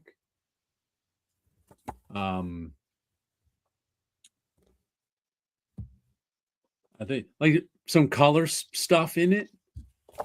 I think that story ends. I just like Dean's stuff a lot. I mean, I know him. I went to college with him, so I know him from our college days, but I also just enjoy his work a lot. I like the coloring in that a Yeah. lot. It's a very good storyteller. Yep. So I wish you could go out and get this, but it was a Kickstarter, and I know he sells them when he does appearances, but unless you're at one of those, I don't know where you can order antimatter. Does he have his own website? I don't know. Do you guys remember how you met? I met Wilson at Marvel. I don't remember how, except we were both working in the same place. And I met Powlers doing this show. I met Paolo, yeah. On I think I just mashed up Paolo and Howler Mouse. I think I called him Powler because I started doing the show with Tim Howler Mouse. He's like, "Oh, I'm getting another. I'm having Paolo come on with us." I was like, "Who's Paolo?" I can say remember one of the schmucks annoying everybody on the chat. I can say I remember seeing Jared for the first time, but not being introduced to him. Gary was giving me a tour of Marvel on my first day, and we were walking. We walked into the bullpen, and there was a meeting going on. And Jared was sitting in the chair, and everybody was surrounding him. And I think John Romita Sr. was there, and I remember Jared saying, "But why would I have to sign this?" Okay. And so there was like some form of paperwork, and Gary's like, "Okay, we could get out of here because they're dealing with something." That must have been the thing that made Michael Golden quit. What year was that? No. This is before Michael Golden was before there. So this would have been 1994 or 1993 or 94. That must. On occasion they wanted us to sign like this loyalty oath thing. It sounded like something like that. It was either it was what did he say? I'm trying to remember what Gary said. He's like, "Oh, they're dealing with some sort not copyright. But it was something to sign, and I never found out what it was." Yeah, I don't remember. I just never signed any of those things, and no one cared. Right. But you were just like standing there. It's like, yeah, but I don't understand why I would have to sign this. It's the only thing I could recall. And you were the I one know guy. I said that more than once. Right. And you were the one guy sitting there, and everyone was around you. And again, it was like, I don't know what it was. And Gary kind of dismissed it. Oh, it's a thing that they want people to sign. So I don't know if that meant that you couldn't work for other comic book companies. I don't know if that meant that anything you create belongs to Marvel or whatever it was, but it just sounded like some weird contract thing that popped up and disappeared. Because I don't think I heard anything, is it? And Marvel was weird like that. Because I remember when we moved, all of a sudden HR said, "Oh, we lost this form we need you to sign." And I think it might have been like the at will, that you're working there at will kind of a thing. It's like, it's interesting. This one form was lost out of everyone's personal folder. This one thing that was like, we seem to have lost this in the move. Please sign this. Kind of a thing. Like, really? Everyone lost that one thing because they were having everybody sign stuff. I was always being that I was a freelancer, I was always also free to speak up. Like the people on staff never wanted to speak up for fear of getting in trouble. I was always just like, "What? You want me to sign what? Are you crazy?" Yeah, and then that was what I got from that. Yeah. Not that, yeah, maybe he's the troublemaker.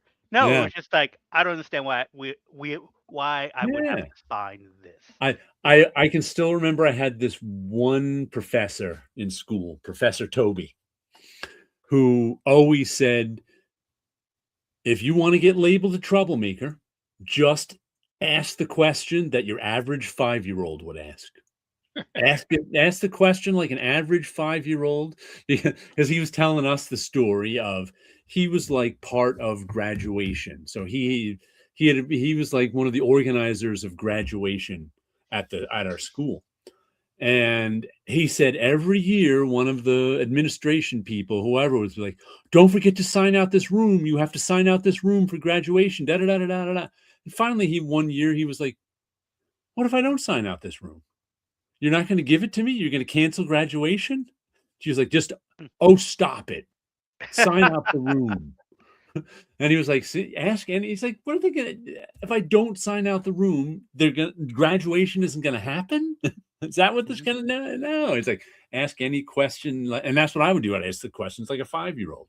You want me to sign this? Why? What? Also, nothing they ask you to sign is to your benefit. Right. So it's always like, why would I sign this? What benefit do I get out of it? And you ask that question, they're like, sign an agreement to help the company steal ideas. Yeah.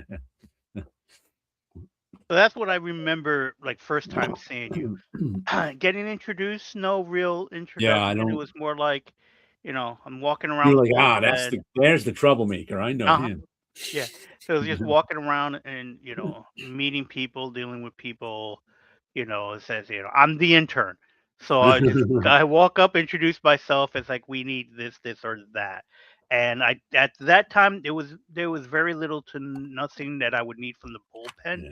I would be more going to the stat room to Right. get something made, a piece of artwork, or dealing with mostly the editors, or more likely the assistant editors, to go, we need artwork for next month's upcoming thing so we could put it in Wizard magazine or what have you, or we need some artwork for the next convention season.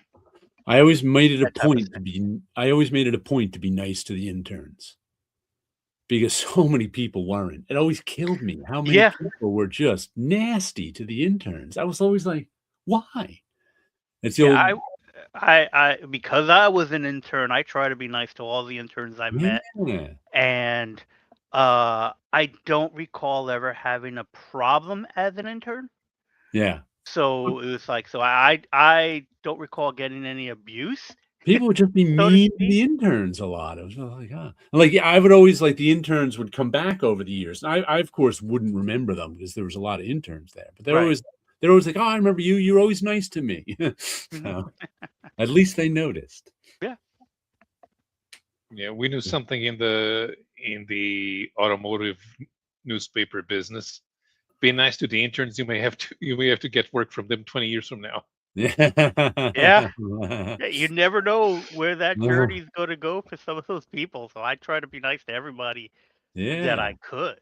And I could say, for me at Marvel, I got along with mostly everybody. Yeah. They would be some people that I would be annoyed with.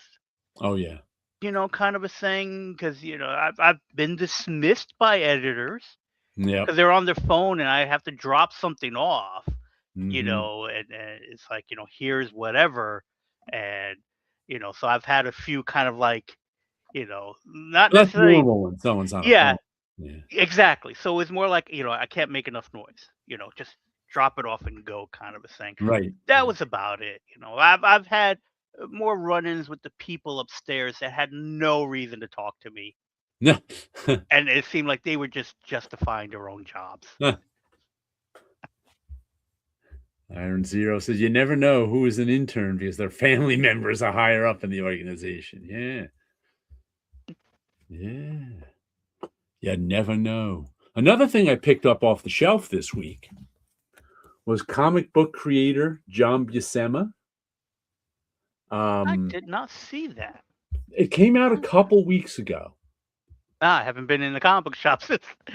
And since it's $10.95, and I had like plenty of comics the last couple of weeks, I had my eye on it just to pick up on a slow week.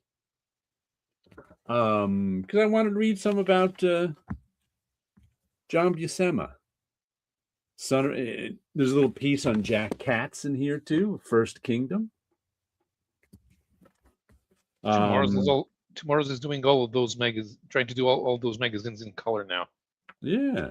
Yeah, back a few years ago, that would be black and white. So, like I said, I'm planning on reading this on my commute. My next week is the last week of classes, so I'll read it on my commute the last week of classes. So I just finished reading a novel and just finished another magazine, so I'm like, oh, I got a spot for it. So I'm like, I'm picking it up this week.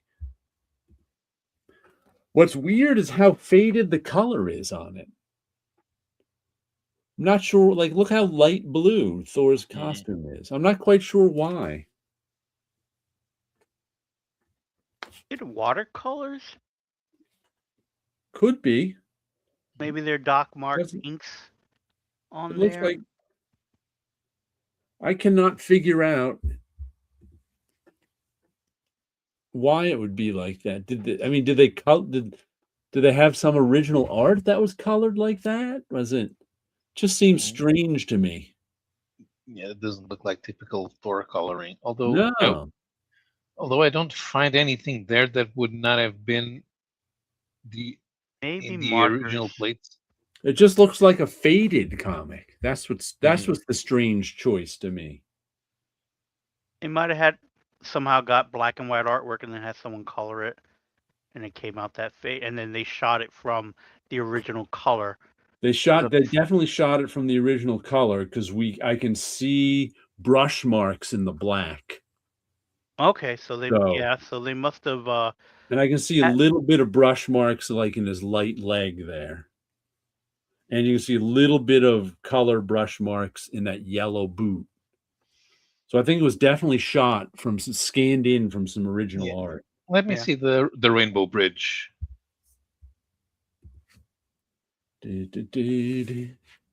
Rainbow Bridge of Asgard. Okay, so pink, blue, yellow, orange. Oh, that's not the way it's colored in the original cover. That's not a rainbow. yeah, exactly. Yeah, that too. Yeah, those are not Roy G. Biv. Yeah, no. So they probably colored it over there to make it look like an old comic, and it didn't come out right. Yeah. Maybe they'll have some little piece on it. Yeah. Also, the Kirby energy pattern in the original cover is all purple, and over there it's faded blue. And even like the Silver Surfer, I think has a little chrome coloring in him, but you really can't tell. It's so light. Like that looks like a little bit of light blue on his thigh and foot. Yeah, you can see where the shadow of the chrome would be. But it's so light, you almost can't tell it's supposed to be a different color. Yeah, it looks like it's missing the blue plate. Yeah, because that's probably what's wrong with the Rainbow Bridge. Weird. Across the rainbow. Now, I liked this piece in the back too. From the archives of Tom Ziuko.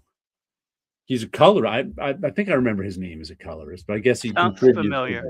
Yeah, but he colored something over Charles Vess. Oh, nice. So this is from his original coloring. But that caught my eye. Where's this from? Hellblazer Special number 1, 1993. But it was nice to see that from the original color. So I guess this Big John 1978. So I guess this is an interview from 78 in here. And just not comic related. A Sports Illustrated magazine from 1991. February 4th, 1991. This is the week after the Giants won the Super Bowl, and I always meant to buy this. This issue has always been missing from my Giants Super Bowl collection. I Oh, okay. walked past it the week it came out and went, I'll pick it up later. I don't have time right now. And never picked it up. And I've always meant to pick it up all these years and never have. This week I finally went. I was meant the name of this player is Everson Walls. And I happened to mention her to my sister this week. And I was like, did I ever pick up that book? I don't think I did. So I looked up, it was like $12 shipped in tax. So it's not even an expensive thing. But somehow I Right. just never got it. So now I got it in Mylar with a backing board. Yeah, nice. That's still being published? So I don't know. I have no idea. I I really remember have no idea either. they would be commercials every year for the swimsuit issue, so you're aware of it. But I haven't watched anything that has commercials. Sleepy says sometimes they explain the source of the cover art on the contents page. Let's see if it says so. Back matter, Ye Editor's Rant, the main event. Back matter, picture's worth 1,000 words. Right. Nothing about the cover. Huh. Weird. Everything else.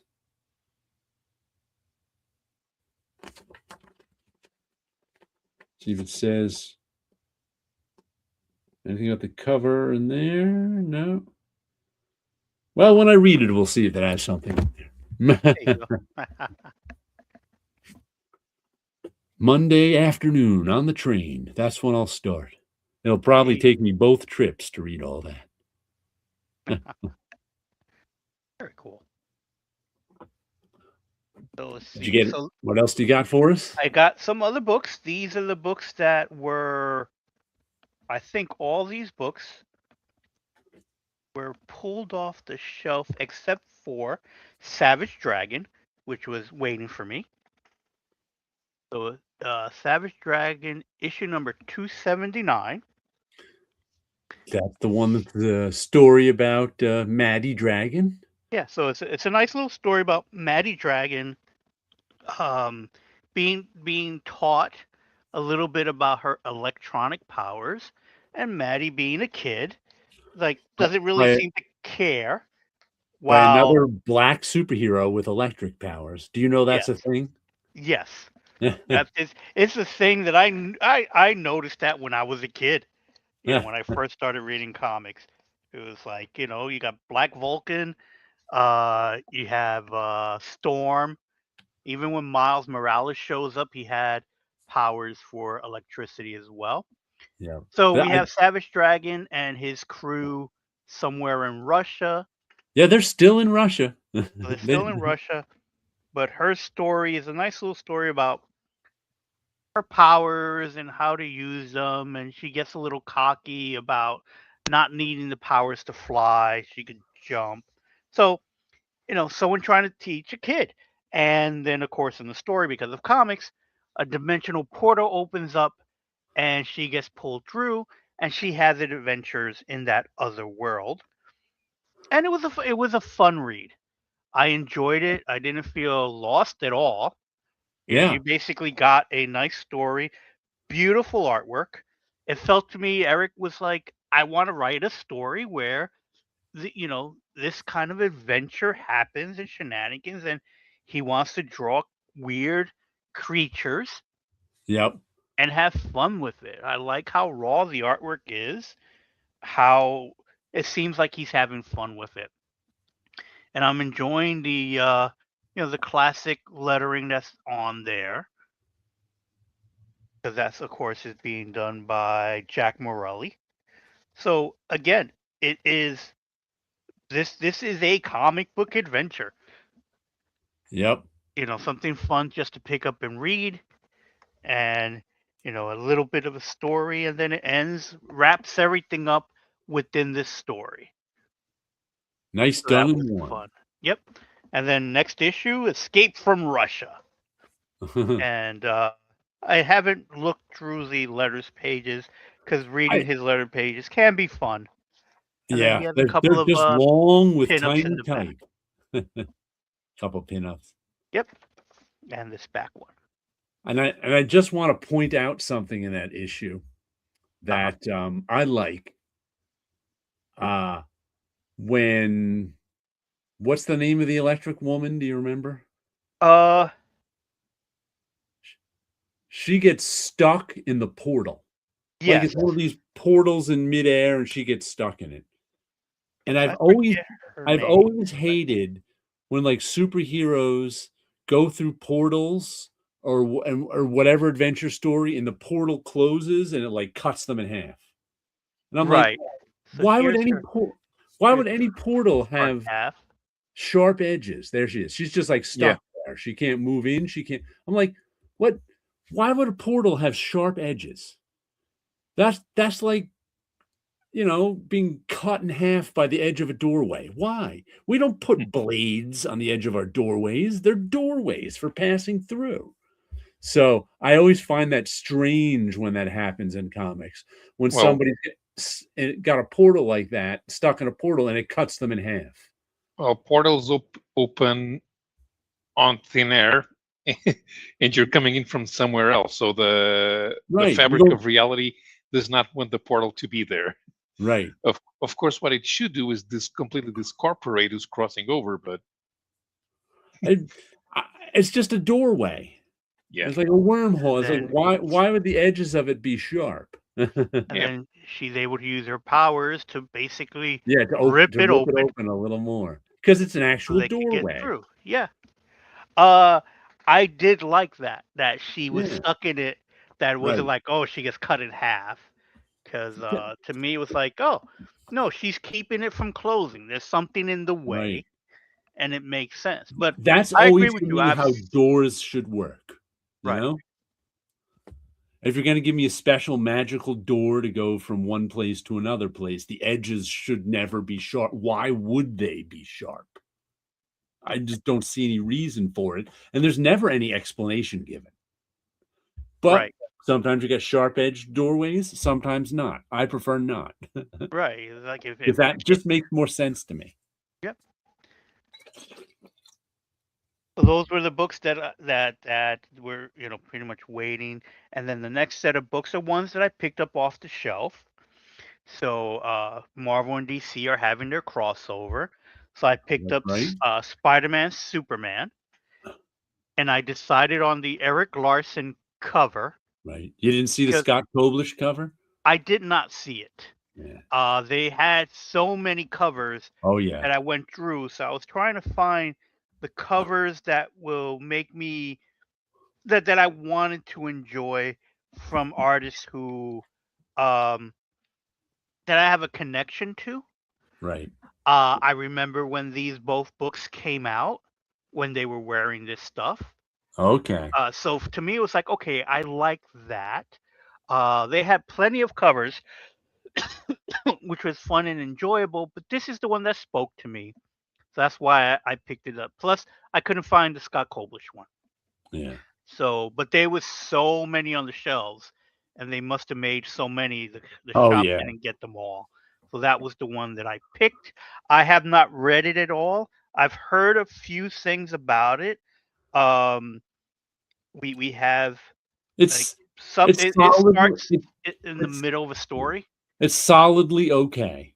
Yes, that's what I got the feeling from. Yeah. That this was, oh, here's some classic characters are hanging out together. Here's some team-ups. Yes. So and then there's also it's an anthology, so it has some of the other characters in Right. there as well. Um, looks like it's Lana Lang hanging out with Mhm. uh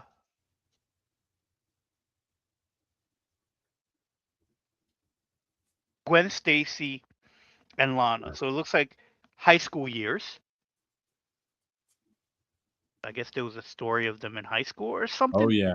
or in that time period. Uh,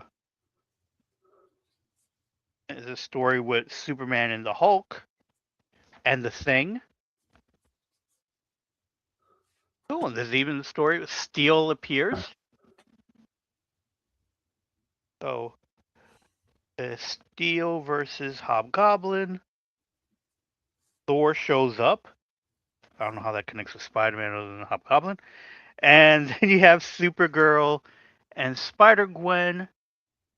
So again, nice anthology book. I look forward Yeah. to reading it. It's a $7.99 price tag, Oh yeah. so that's paying for something. And I don't know how many pages the book is.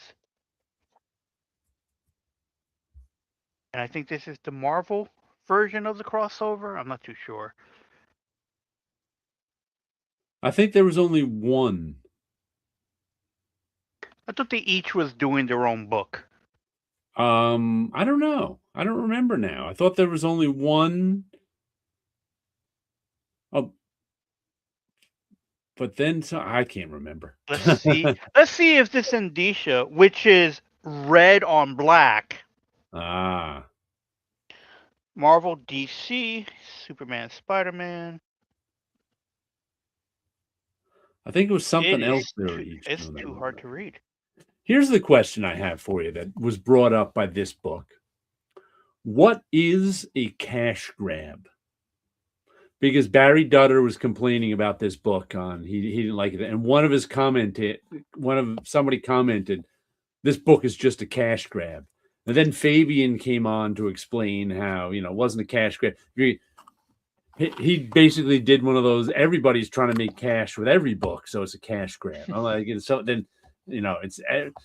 But I was thinking to myself, what exactly is a cash grab? And I think it would be, and it doesn't just have to be a comic. Anything you put out of something that's popular without the care, attention, and talent of what made it popular. Like,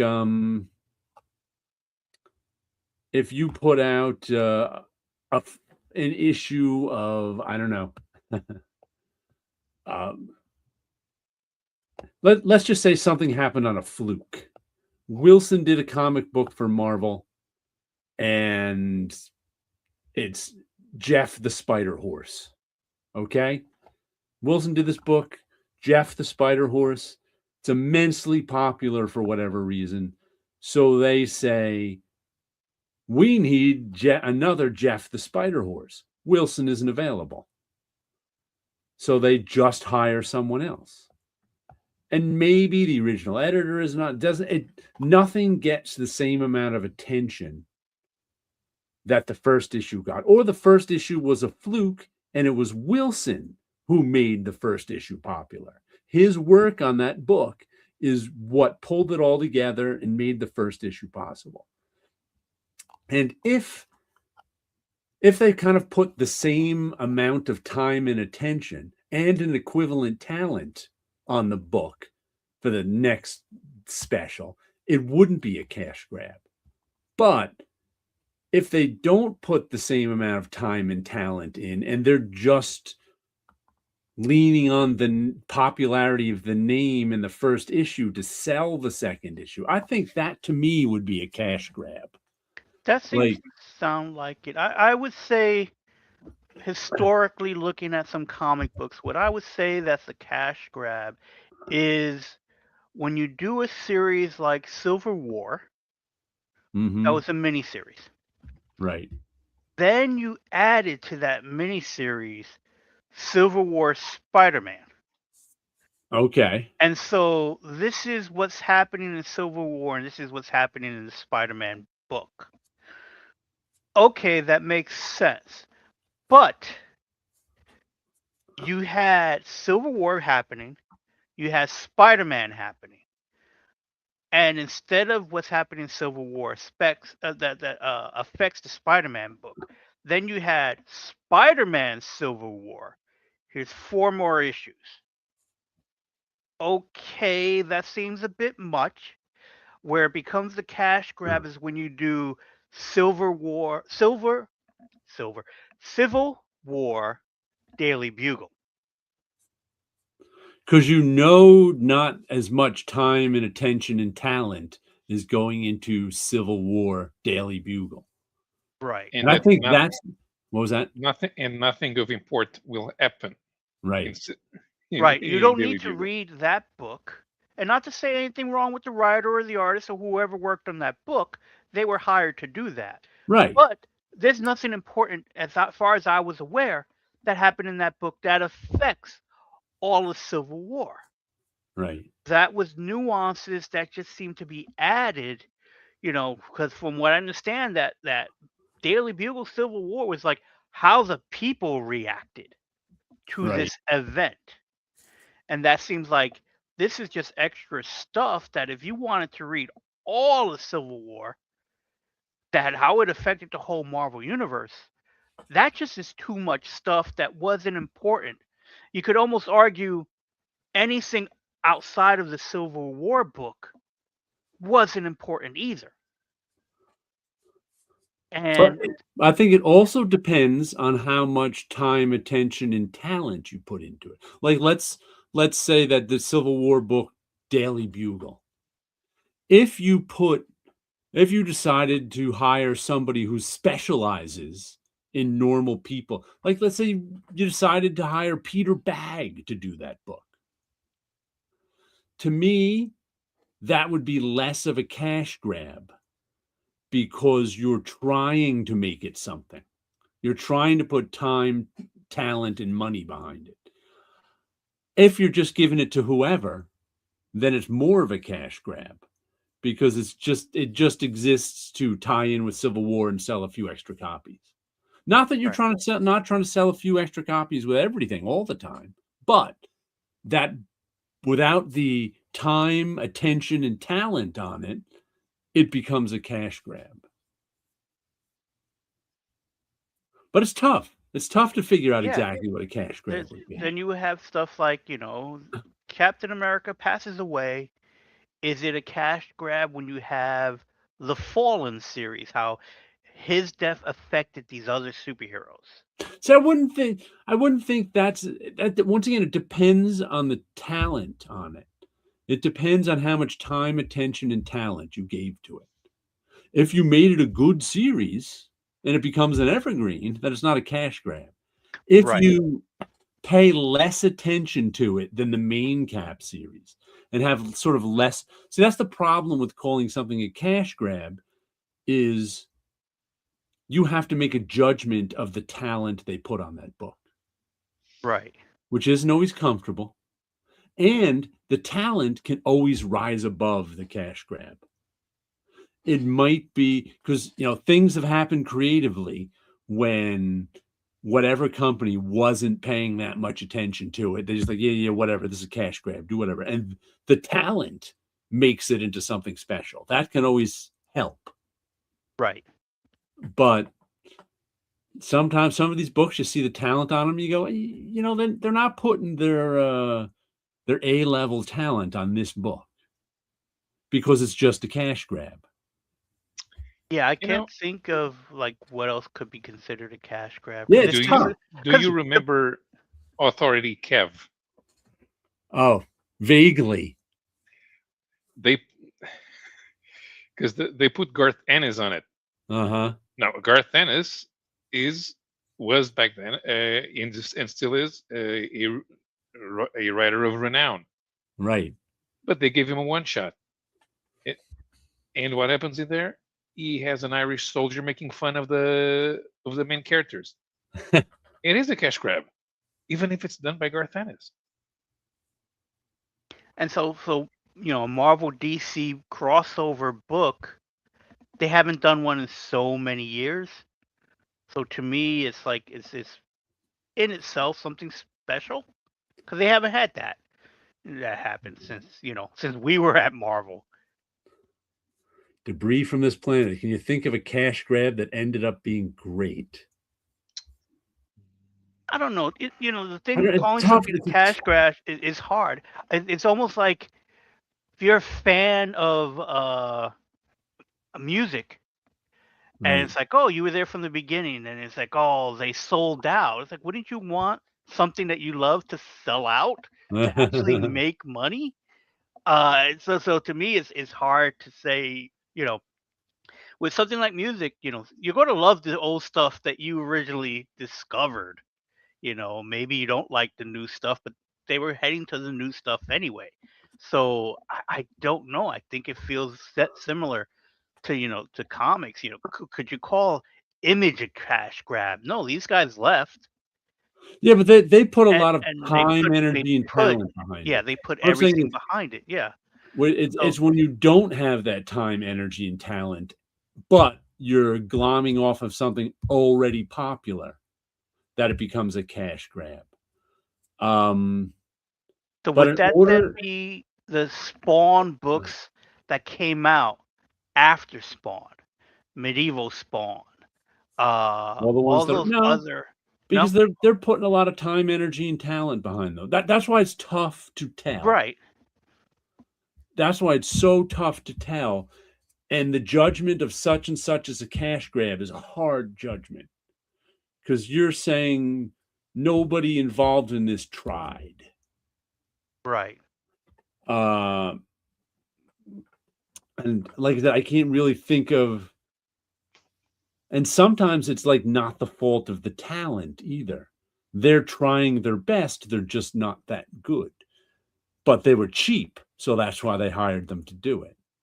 Right. So it's, and a lot of things like and it also has to have no idea kind of behind it besides let's put out more of this. Like the Kev one probably actually had an idea behind it. I don't remember what the idea was. The idea was let's put the high the highly violent superhero comic with one of the most violent writers. Yeah. Yeah. It at least had an idea. It's not much. Here, see, now you got Comic Crack all worked up over your band analogy.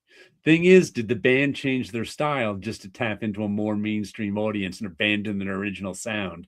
Not through growth, but through getting paid. That would be a sellout. It See happened. that? See that? Now you got. Also, something else. Are you true to yourself or your art, or are you going for the easy money? It isn't easy to sell out either.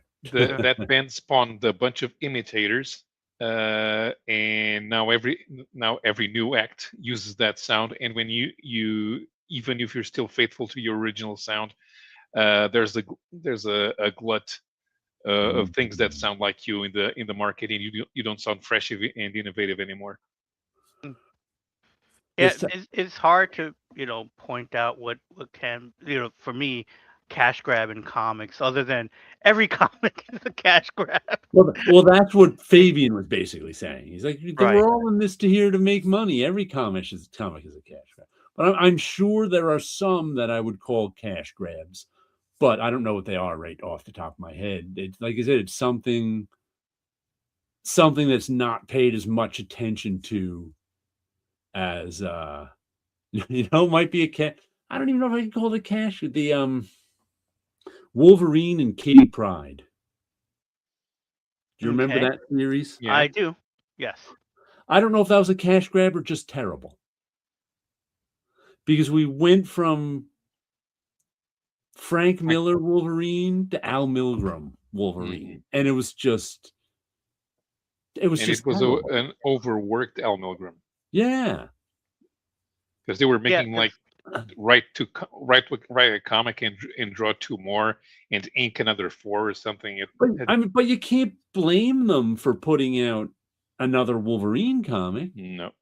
How they came up with the idea of Wolverine and Kitty Pryde, it doesn't seem like a cash grab idea. So it's kind of like, but the level of talent from Frank Miller to Al Milgrom was a big drop off.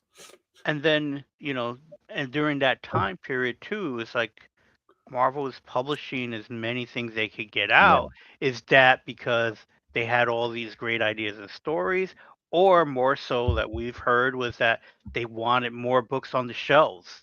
Publishers got to publish. Yeah. And if there more Marvel books on the shelves, there's less other books on the shelves. Because our lawyers demanded it. Yeah. So it's like, are those all cash grabs? So no, it was a cash grab. What year was it when all the editors created new characters for annuals? 95. That was a cash grab only in that they wanted some some incentive money from creating new characters. And because DC did it, Marvel did it too. Yeah. Yeah. So that you have that type of stuff, and those all came with cards, trading cards. Yeah. What was it? Annex was a Spider-Man one. Bro, Annex. Classic. The Prodigy. battling Batten, Bantam. Bantam. Squirrel Girl, was she part of that? No, Squirrel Girl debuted in a Speedball story in Marvel Superheroes Volume 3. Speedball was part of that annual thing. No. Speedball was in the Evolutionary War. Was it? Okay. So it wasn't a cash grab then because Evolutionary War was the first crossover that hit all the annuals. That was at Marvel. So I think in order to prove something's a cash grab, you have to prove it's linked to something popular, that it was made cheaper by probably lesser talent because it's cheaper. They didn't get the original person still isn't that. Though I guess the original person could still be involved with the cash grab, but that's harder to prove. And there was less time and attention paid to its creation. So you have to prove a few things in order to accuse something of being a cash grab, which isn't necessarily easy to do. Ultimate Daredevil and Elektra.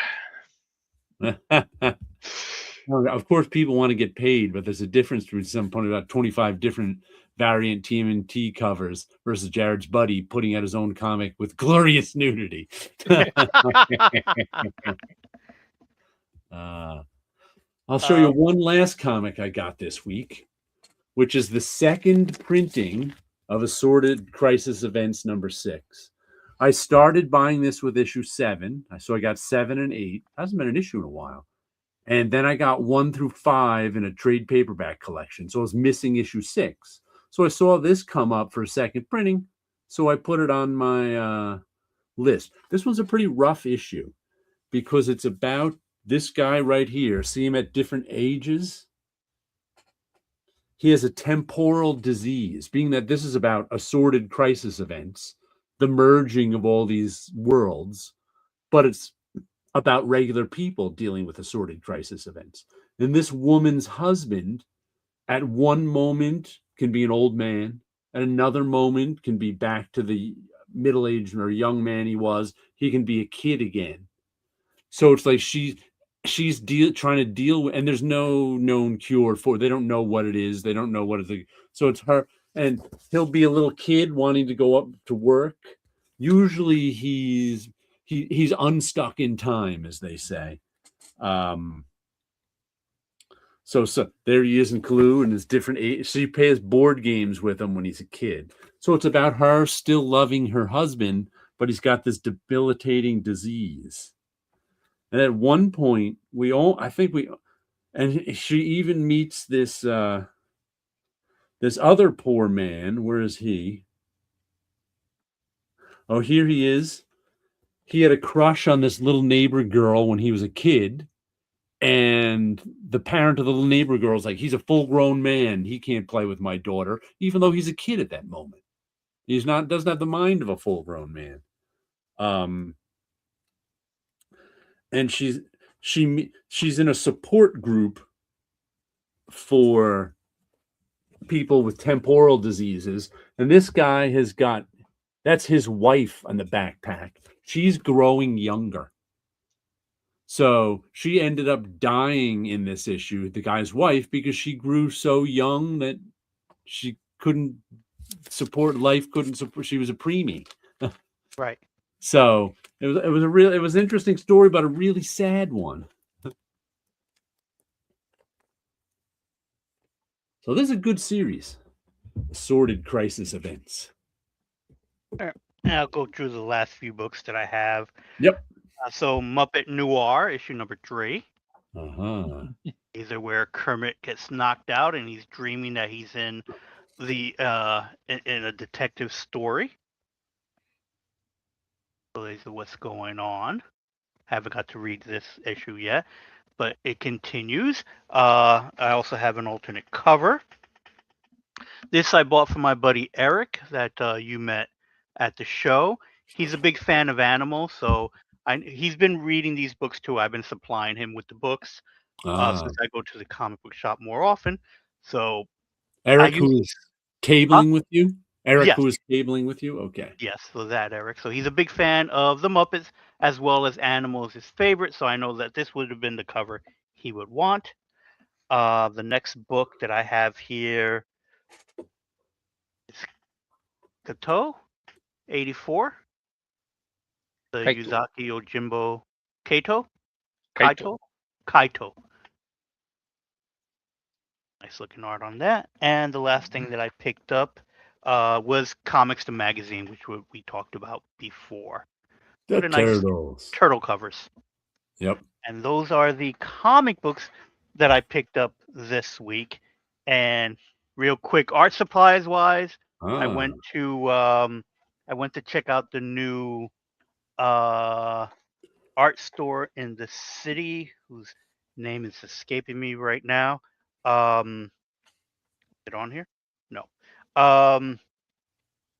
Oh, they were never in New York. It was always outside of New York. And Hobby Lobby. There we go. Okay. That's the name of the store. Yeah, I've So, never seen one of those. yeah, so I went in it. It is huge. The one that they have that's by Chambers Street in the city. So I went looking in there. It's all types of hobby stuff, All the way as well downtown? as all the way downtown near the World Trade Center. Right.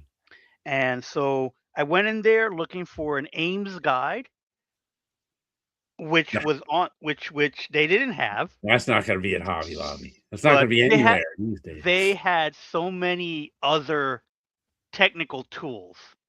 I thought it would be in there. So I ended up walking out with some pencils. Okay.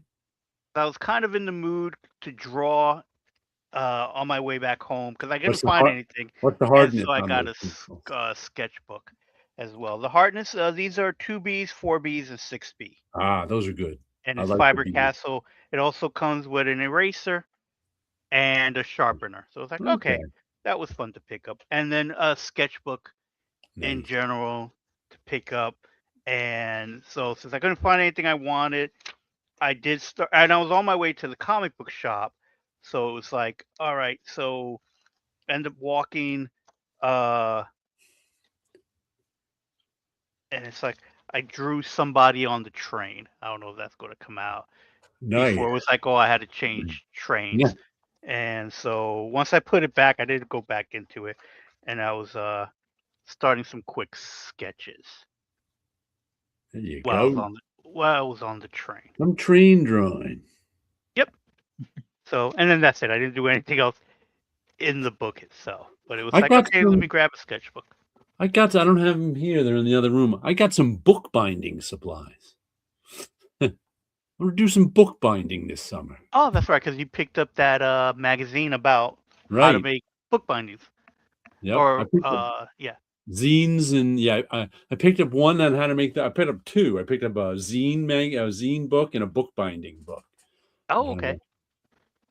Have you decided what kind of zine you want to make? I actually decided on some. I'm trying to figure out what zines I want to make and on what I want to publish. And I decided what I'm going to publish is my one of my comics from the 90s that I ran through AI. And I have one of my blog pieces on who made this. You know, it's my artwork, but it's run through AI to color it. And they do an amazing job at it, but it ain't my artwork anymore. Right. I mean, whose is this? And so I wrote a piece on, like, I want to tie that into a publication. I'm going to have to figure out how. Oh, okay. I've been working on the cover, some little figures for the cover, and the name of it is going to be Art from the Machine. So I was working on some logo sketches. And I made another art video today. So I've got a bunch of those in the can that I'm going to, I don't know if you've seen my art videos that I posted on YouTube. I've seen one of them. Right. I posted 2 of them so far. And I think I mentioned last week, when did I do it? That I made a half an hour long one. That's a journey through my sketchbooks from 1988 till now. So I got that one. That's a good idea for a video. I would do that. I have so many sketchbooks that are mostly empty because I would just start Oh, and yes. then just I used to put it do that away, all the and time then I too. would pick Yeah. up another one and I put it just picked. away. And it's like there's only a few that I have that I would even say is full, and I don't think I have any that's full. I have to write down some stuff. I was like, with my I have to, because I have like the 12-minute videos on YouTube, which are made up of a bunch of 2-minute 1-minute videos. Then I wanted to publish some of the short ones. I'm publishing some on my Patreon. I want to publish some on TikTok and Instagram, but I got to keep track of them all because I've got like a whole bunch of them now. So I was like, oh, I need a notebook for it. Where's that? I was like, then I remembered here's a notebook I started in 1996 that I wrote into up until 2016, 2019, 2050. So, but I never finished it because it's one of these Mm-hmm. half-finished notebook ones. I'm like, I'm just gonna do this one. I'm Yep. going back in time to my 90s notebook to keep track of the stuff in. So sometimes it's like I don't need to buy a new notebook. I've got one on my shelf. I could say the same thing. But sketchbooks are a different thing. Yeah, sketchbooks, notebooks. There are a few that I have. It's completely filled up because I use them literally for notes. Like, what am I working on the day? When I talk to a client and I list everything down. So I have some of those, but even with those, it's like sometimes I'll just open up to a page and go, and it's like, oh, this book was started 5 years ago, and it had and for a couple of years I kept using that one, and then it gets misplaced or whatever, and then I just grab another one, and then that one will pop up again. So it's like there's no rhyme and reason in some of these notebooks too. you know. But Yep. as far as sketchbooks are concerned, I would say I probably have two or three that I would say considered filled or mostly filled, and then the rest of them I may have two drawings in them and just never touched them again. My bullet point 2020 notebook, which I write show notes down in to remember things, and I also write bullet point. This is still nowhere near filled, Right. and it started in 2020. Especially notebooks get filled really slowly for me. My sketchbooks have a purpose nowadays. Like Right. I will start this type of thing in a sketchbook, like my red one with drawn in red pen. Yeah. But so I don't have half-filled notebooks, sketchbooks like I used to. Got plenty of blank ones that I haven't found a purpose for yet. But not too many half-filled ones. Well, we should let Paolo get to bed. Oh yeah, it's that time. Time to say goodbye. We're on Yes. Paolo's channel next week. All right. That's right. We'll see you then, everybody. Take care. Have a great Everybody have weekend. a good week. Here's some balloons Yeah. for you. And we'll catch you next time.